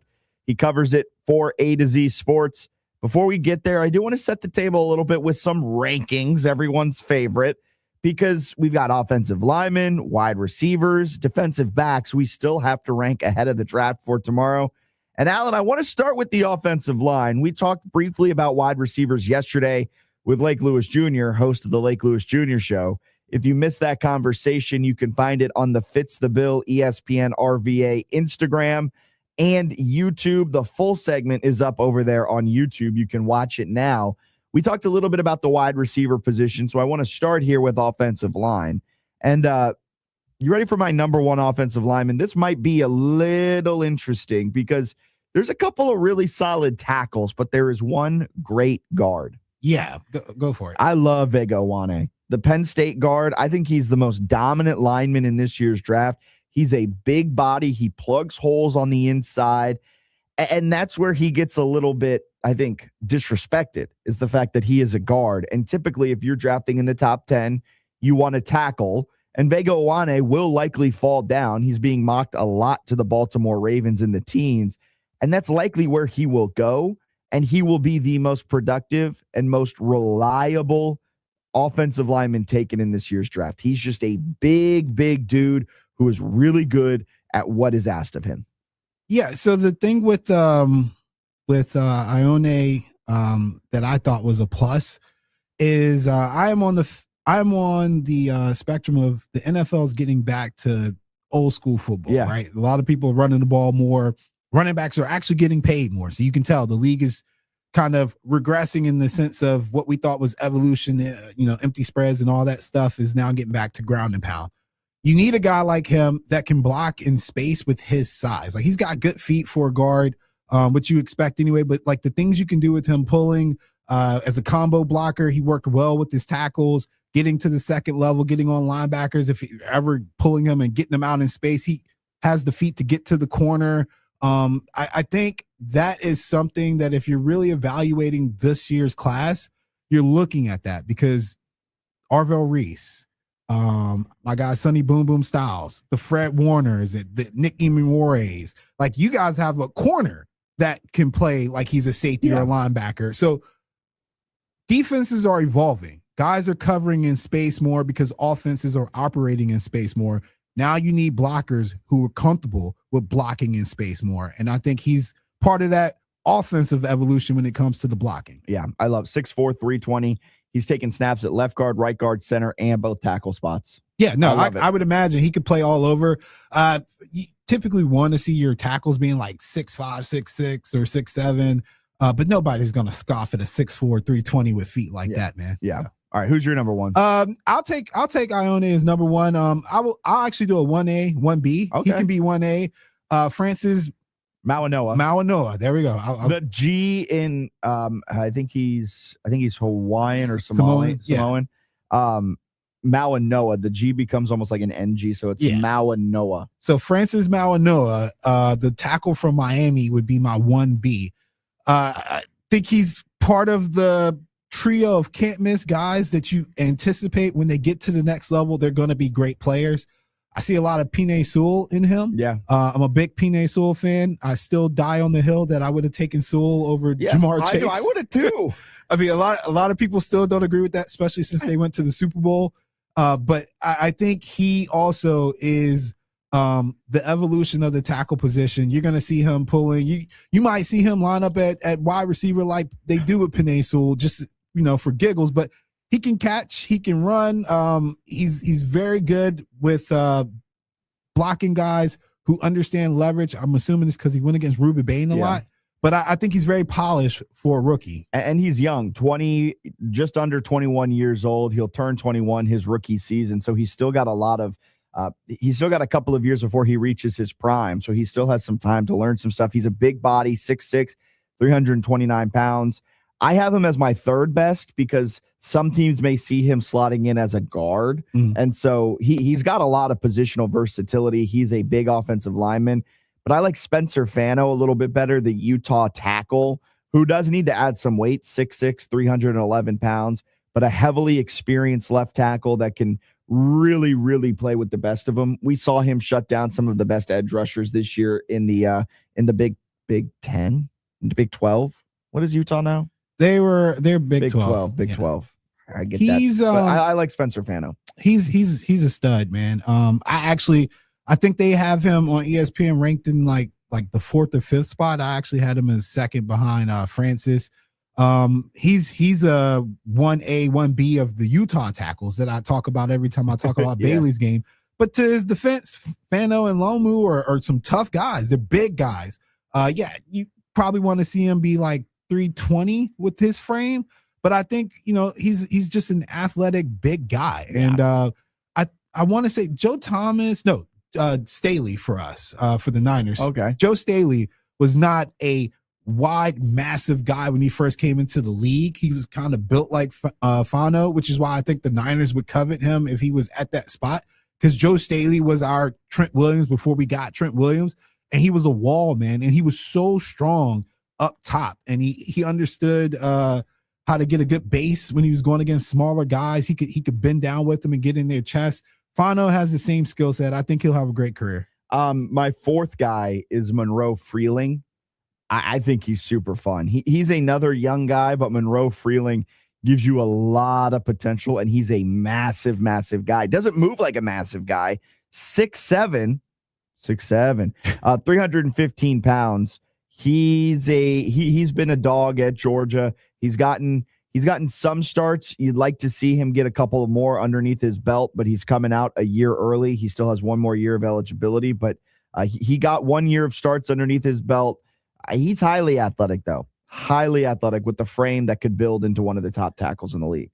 I usually try to stay away from SEC tackles. I think they're just, the way they transition to the NFL, I just think they don't do well with the speedier guys. Typically, they have an adjusting period. Okay, but I will give Caden Proctor some love, man. He's my fifth. Big dude, man. 6'7", 352 pounds. Just a true wall, like a true wall. Can I help you with Caden Proctor a little bit? Recruited to Iowa, committed to Iowa, and then flipped his commitment. So that's he's why I like him. There you go. He's partly a Big Ten guy. Yeah, so there you go. When I hear Iowa, Wisconsin, like those guys typically stand out to me. I'm a biased person when it comes to picking linemen. He's a corn-fed offensive lineman right there. He's a 5-star recruit out of Des Moines, Iowa. Got nothing to do but push things around. He pushed around that hay. Let me tell you right now.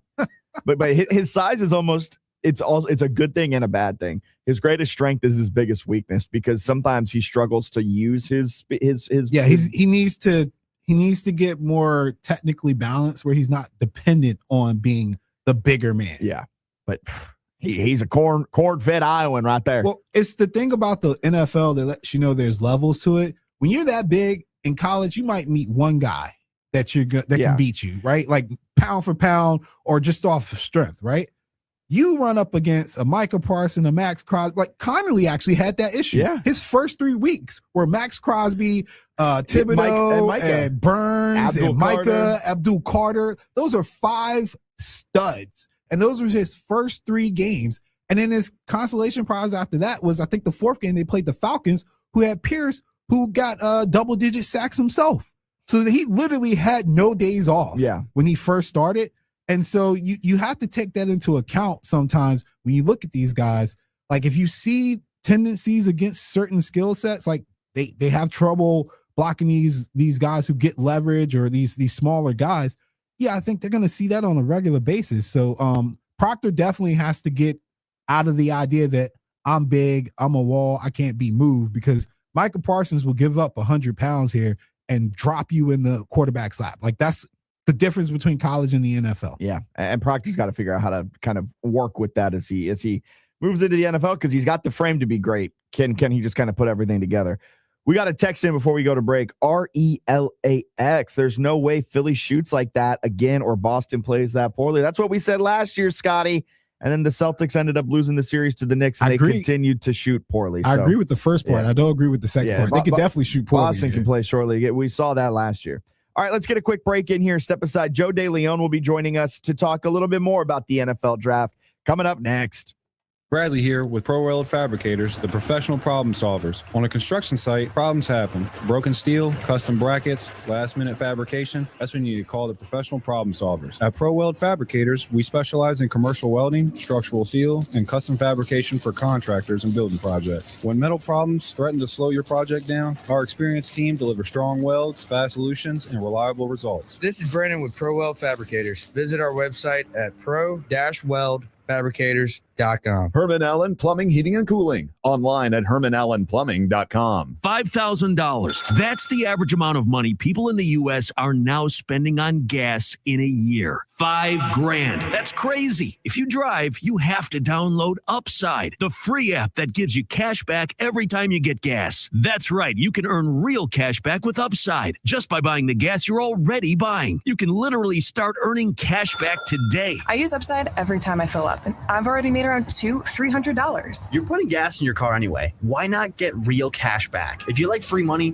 download Upside. I'm saving the cash I earn from using Upside to help pay for a vacation later this year. Download the free Upside app now to earn cash back every time you buy gas. Use promo code TURN to get an extra 25 cents per gallon on your first tank. You can cash out anytime right to your bank, PayPal, or a gift card for Amazon and other brands. Just download the free Upside app and use promo code TURN for a 25 cents per gallon bonus on your first tank. That's code TURN for a 25 cents per gallon bonus. Hey RVA, Paul from All Set Auto Richmond here. That ice storm sure left its mark. That leftover salt and sand are now hazardous to the health of your ride's paint. At All Set, we've got the perfect defense. Paint protection film, ceramic coating, and window tint to keep your paint shielded and shiny and your body cool. And remember, that spring pollen is no match for our detailing services. Look for us right off I-64 at Gaskins Road. Google All Set Auto Richmond or visit allsetauto.com. That's ALSET auto.com. All Set Auto Richmond. Protect, preserve, personalize. Do you owe $10,000 or more in credit card debt or personal loans? With credit card debt at all-time highs, Debt Relief Advocates is urgently notifying consumers of debt relief now being made available, designed to aid consumers with out-of-control credit card debt. Those who qualify and enroll for this relief program will only have to pay back a fraction of what they owe. This is not bankruptcy or a debt consolidation loan. This is a relief program that credit card companies would rather you not know about, as it ends your debt nightmare and saves you lots of money. Consumers owing at least $10,000 in credit card debt or personal loans can now take advantage of this debt relief as the cost of living skyrockets. Debt Relief Advocates has established a relief hotline for you to call to learn what debt reduction you may qualify for, so don't wait. For this free information, call the Relief Hotline at 800-525-9069. 800-525-9069. 800-525-9069. This is advertising material. When a motorcycle accident turns your world upside down, who's going to look out for your family while you're healing? Alexander Chenard Trial Attorneys is here for you, fighting for injured riders and getting families the compensation they deserve. The consultation is free. Call 877-222-6666 or visit alexwins.law. Don't wait, alexwins.law. This is advertising material. Past results do not guarantee future outcomes. Every case is different. Philip George's licensed attorney in Virginia is responsible for legal work. Office is located in Norfolk. If you have unfiled taxes or are in debt to the IRS, this is important news. Did you know the IRS has programs specifically designed to help people struggling with tax debt? Powerful tax assistance programs that can save you thousands if you qualify. No one knows these programs better than the experts at Optima Tax Relief, America's most trusted tax resolution firm, A-rated by the Better Business Bureau. Their award-winning tax attorneys and licensed professionals have resolved over $3 billion of tax debt for their clients. One call to Optima can start the process, helping to put an end to your worries about wage garnishment, asset seizure, and other aggressive IRS actions. Find the best options to solve your tax problems. Call the experts at Optima Tax Relief today for a free consultation. Call 800-343-6460. 800-343-6460. 800-343-6460. Optima Tax Relief. Some restrictions apply. For complete details, please visit OptimaTaxRelief.com. 1061 ESPN in your pocket. Download the app for on-demand shows, live updates, podcasts, and sports takes hotter than a game-winning drive. Your team, your way. Get it now.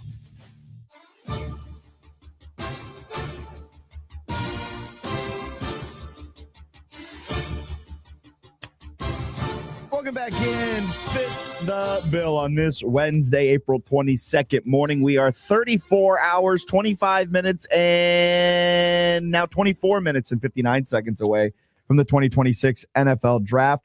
We're welcoming in Joe DeLeon from A to Z Sports, covering the NFL Draft for him, college football as well. Good morning, Joe. Happy Wednesday. How are we feeling? Good, pretty good. It's crazy how quickly this is coming up around the corner tomorrow, but been doing pretty good. Bracing myself for what's gonna be a pretty crazy couple of days. I want to start here because it's going to be a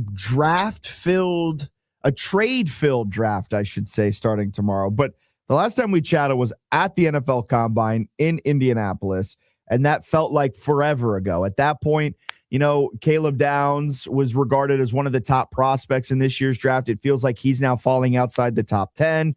Mendoza's still there at number 1. We've seen Jeremiah Love catapult his way into conversations potentially at number 3. What have you seen change the most since the NFL Combine? Yeah, I think that the biggest thing that has changed the most is this market for wide receivers. I feel like after the Combine, there wasn't really a lot of clarity on who was going to go first, who was going to be the first guy picked, how early that first receiver was going to be picked. I feel like now, especially after free agency, there's been an increased possibility that Carnell Tate ends up going to a team like the Commanders after they addressed a lot of their defensive needs through free agency.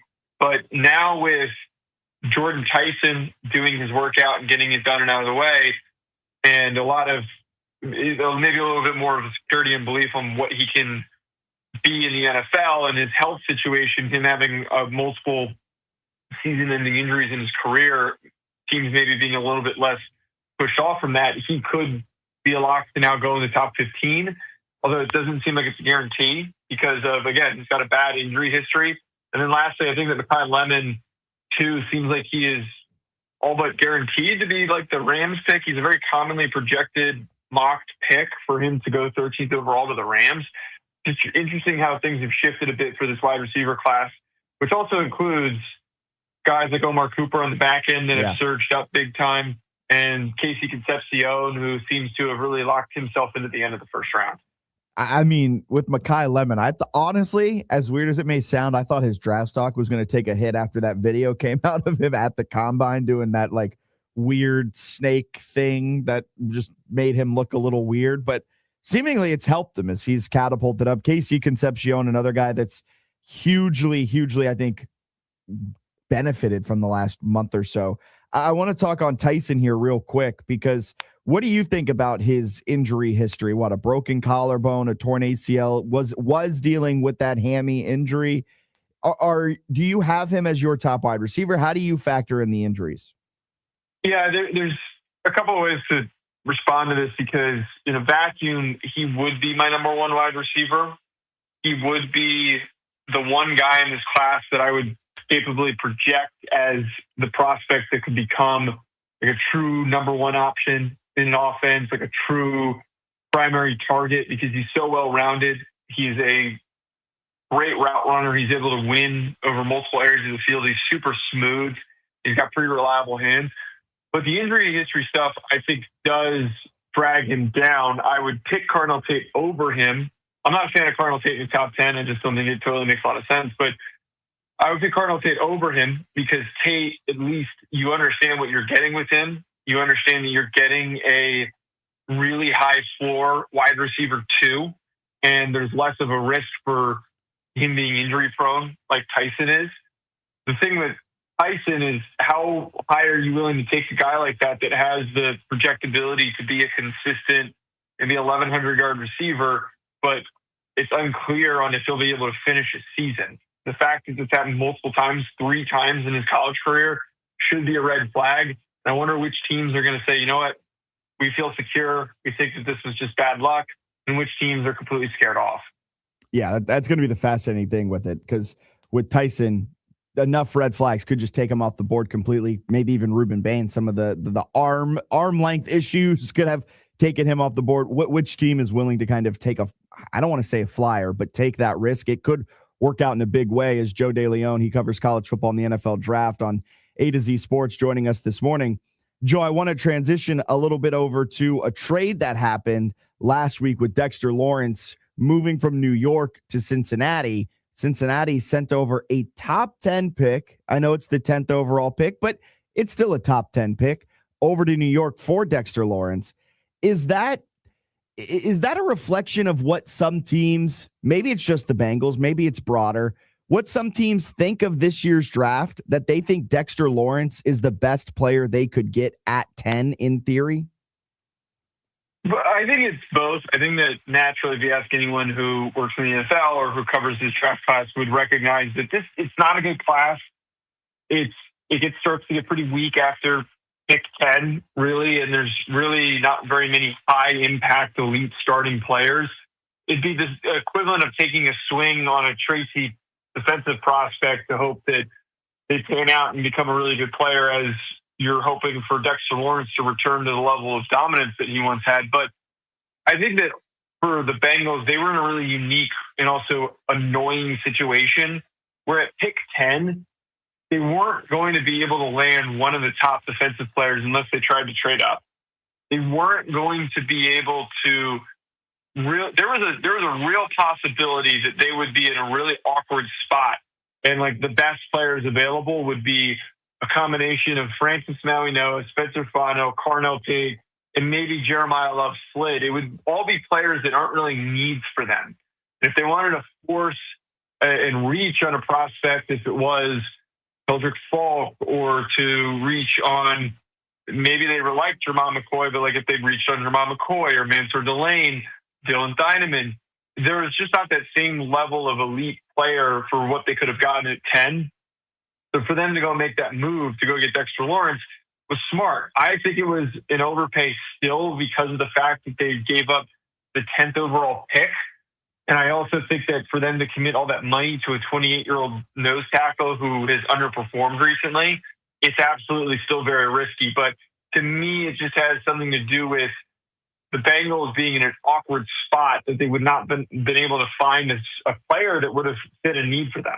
Yeah, I think it is. I don't think it's great business to trade a top 10 pick for a guy coming off of a career worst year who is going to turn 29 this year. Granted, that's in November, but high risk, and I don't think the reward matches the level of risk you're taking on it. But for a lot of the stuff around the NFL draft, right, I guess we'll wait and see to see how it plays out and who gets the last laugh on it. So I'm judging it now as bad, but it could potentially change. But yeah, no, I think that there's a lot that can come out of this, and we'll see who ends up being the winner here of this trade.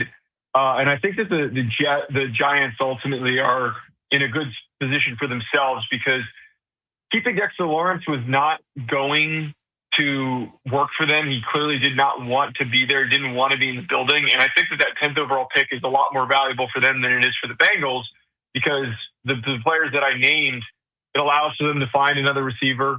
It allows for them to find a new starting offensive lineman. They would love to be able to grab one of those starting outside corners at Delane or Jermon McCoy. They are effectively positioned, I think, to not only get a premier player at pick 5, but also come away with addressing one of their key needs. Joe DeLeon, he covers college football and the NFL draft for A to Z Sports, joining us on this Wednesday morning. Where do you see Jeremiah Love going? Are you a positional value guy where you think he shouldn't go as high as 3 to the Cardinals, or do you think he's the best player available? So take him as soon as you can. Yeah, I'm definitely conflicted on the angle on this, because Jeremiah Love is absolutely the best offensive player in this class. He is the only offensive player, and there's a far separation that I would feel secure in saying that can immediately impact your team and is easily projectable as a high-impact superstar level player. The rest, it requires good situations. It requires a lot of things going the right way. But I don't think that means the Arizona Cardinals should take him. I think that the Cardinals would be a terrible landing spot for him. It would be the equivalent of the Raiders taking Ashton Genty.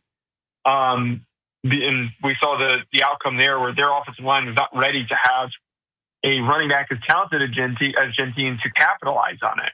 Jeremiah Love needs to have blockers in front of him. Paris Johnson is the only real good offensive lineman, and Isaac Siamalo is also a solid player as well. They need to address their offensive line before they do anything else. Yeah. Throwing Jeremiah Love into that mix, I think, would be completely misguided. And I think that I don't love the idea of him going to Tennessee either, because their offensive line's been inconsistent unless they end up getting a solid starting offensive lineman in the second round.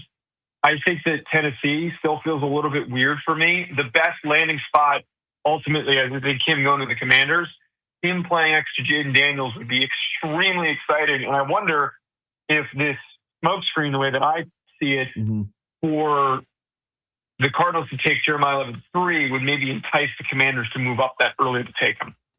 There's something Adam Peters said at his pre-draft press conference, was I guess Thursday or Friday, I guess Thursday of last week, where he said, nobody's telling the truth. And I think that has a direct line right to Adam Peters, who has been talking a lot about trying to trade down.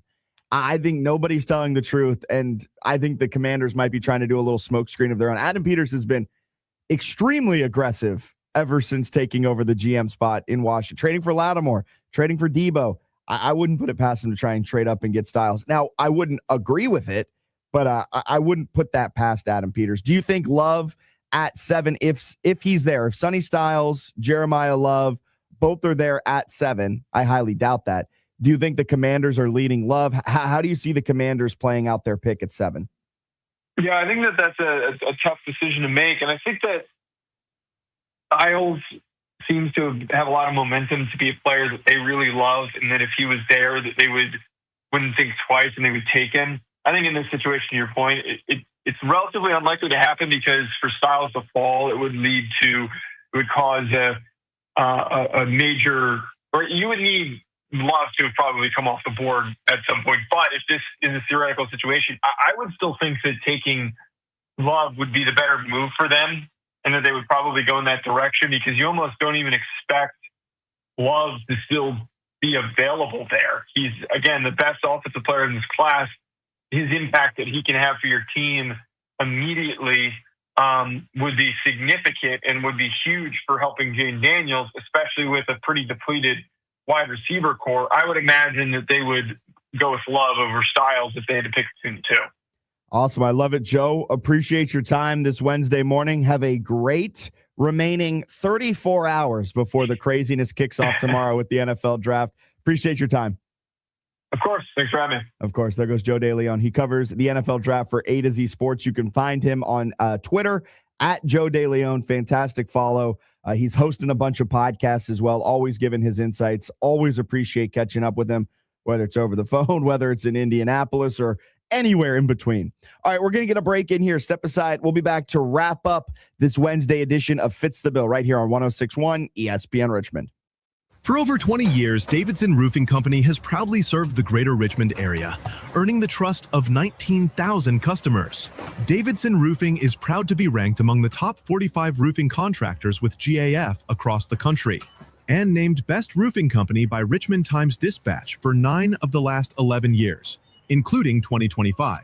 When it comes to protecting your home, choose the locally owned and trusted team at Davidson Roofing.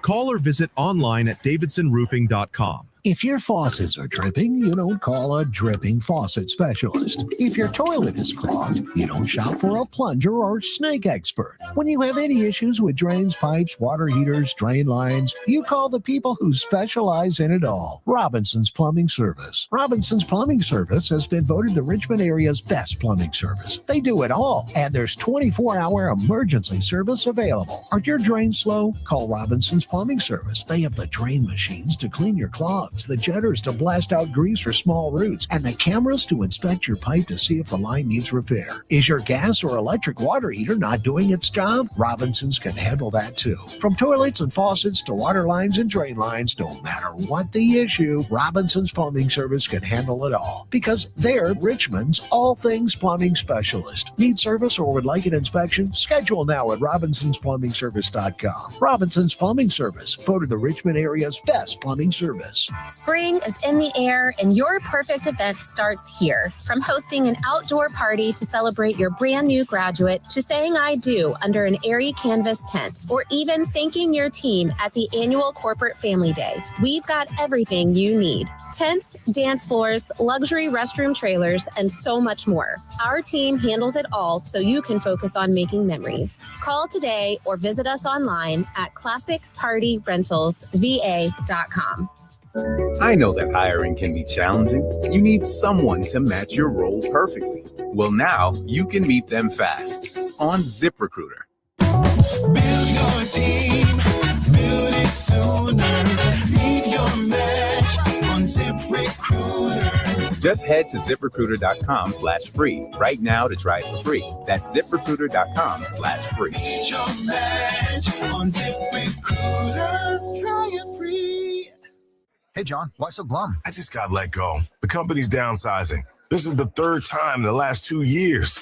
I'm done with this. Have you thought about My Computer Career? I've heard they can train you for a career in IT in just a few months, including cybersecurity and the basics of AI. And you don't need prior training or experience. Now that's a recession-resistant career. Wow, thanks. I'll check them out. Go to mycomputercareer.edu and take the free career evaluation. Mycomputercareer.edu, an elite CompTIA certification partner. Financial aid is available to those who qualify, including VA benefits. Game on, Richmond. Crank up 106.1 ESPN for live play-by-play, blistering hot takes, and non-stop action. Your ticket to the hype. Stay dialed in.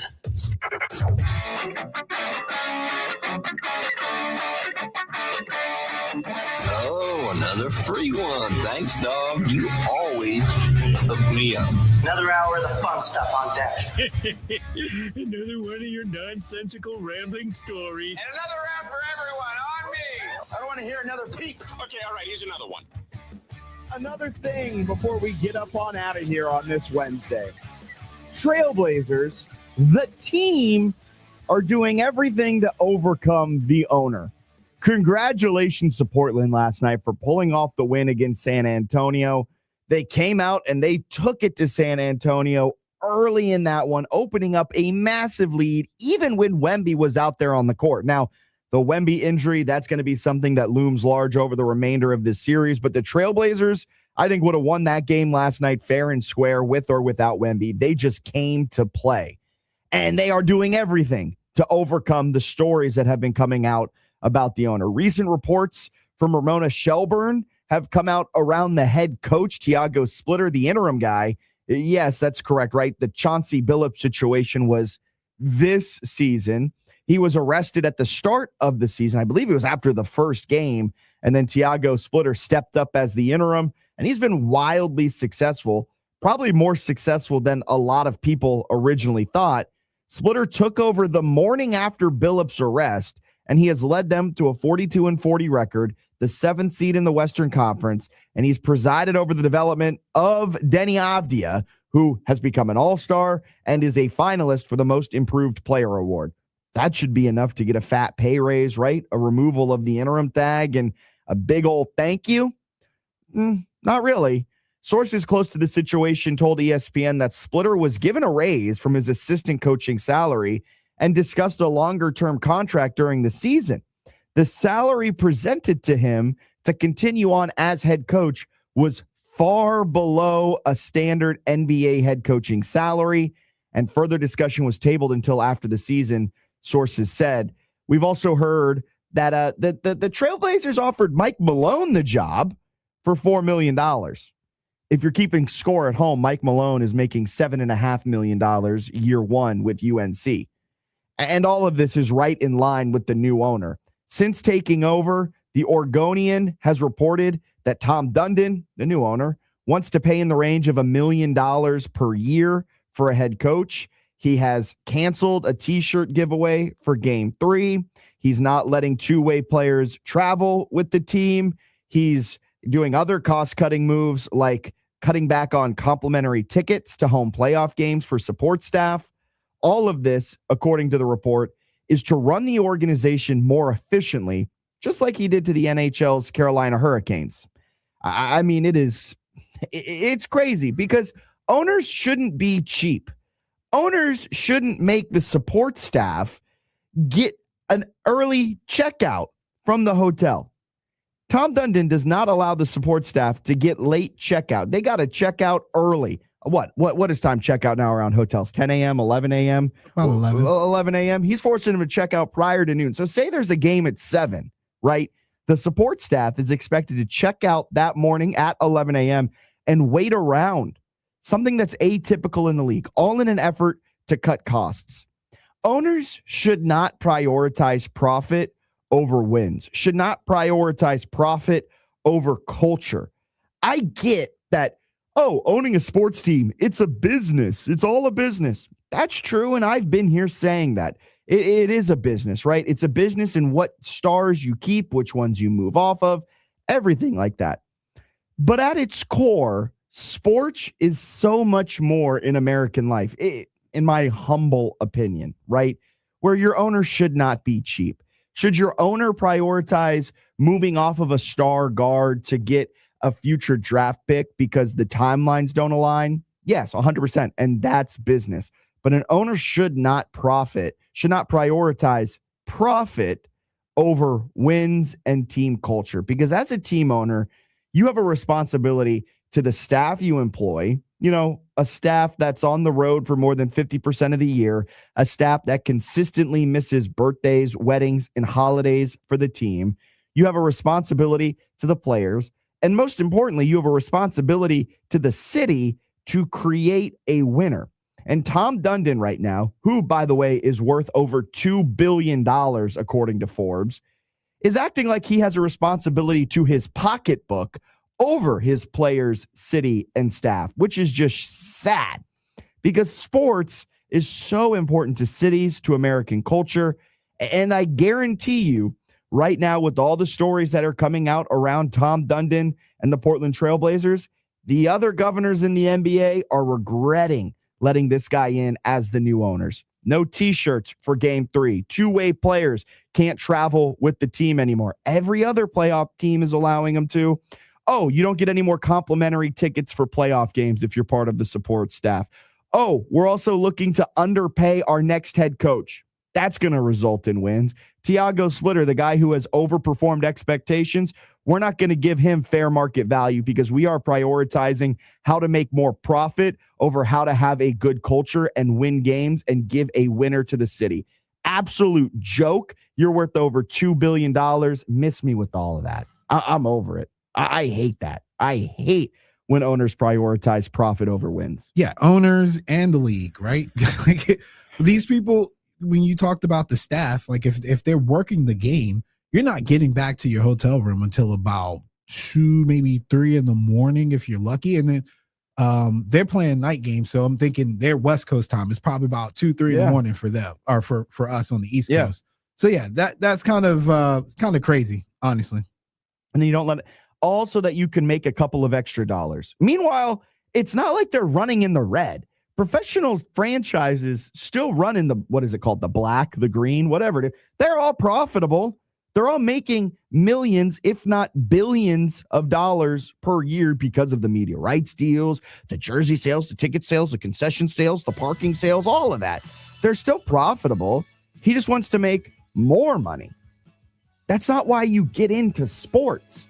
You don't own a team to try and maximize the profits, and we're going to extract every ounce of value out of this. That's not why you get into sports. That's not why you get into team ownership. I hope the governors, the owners in the NBA can find a way to get this guy out of here sooner rather than later. And it's a real bummer, right? Because Paul Allen was the owner. Paul Allen was a huge philanthropist. He gave back to the city of Portland. He helped bring wins to that team. And now Tom Dundon is undoing it all. What a joke.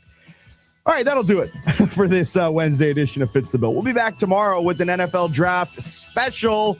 So keep it locked right here on 106.1 ESPN Richmond, where Richmond talks sports.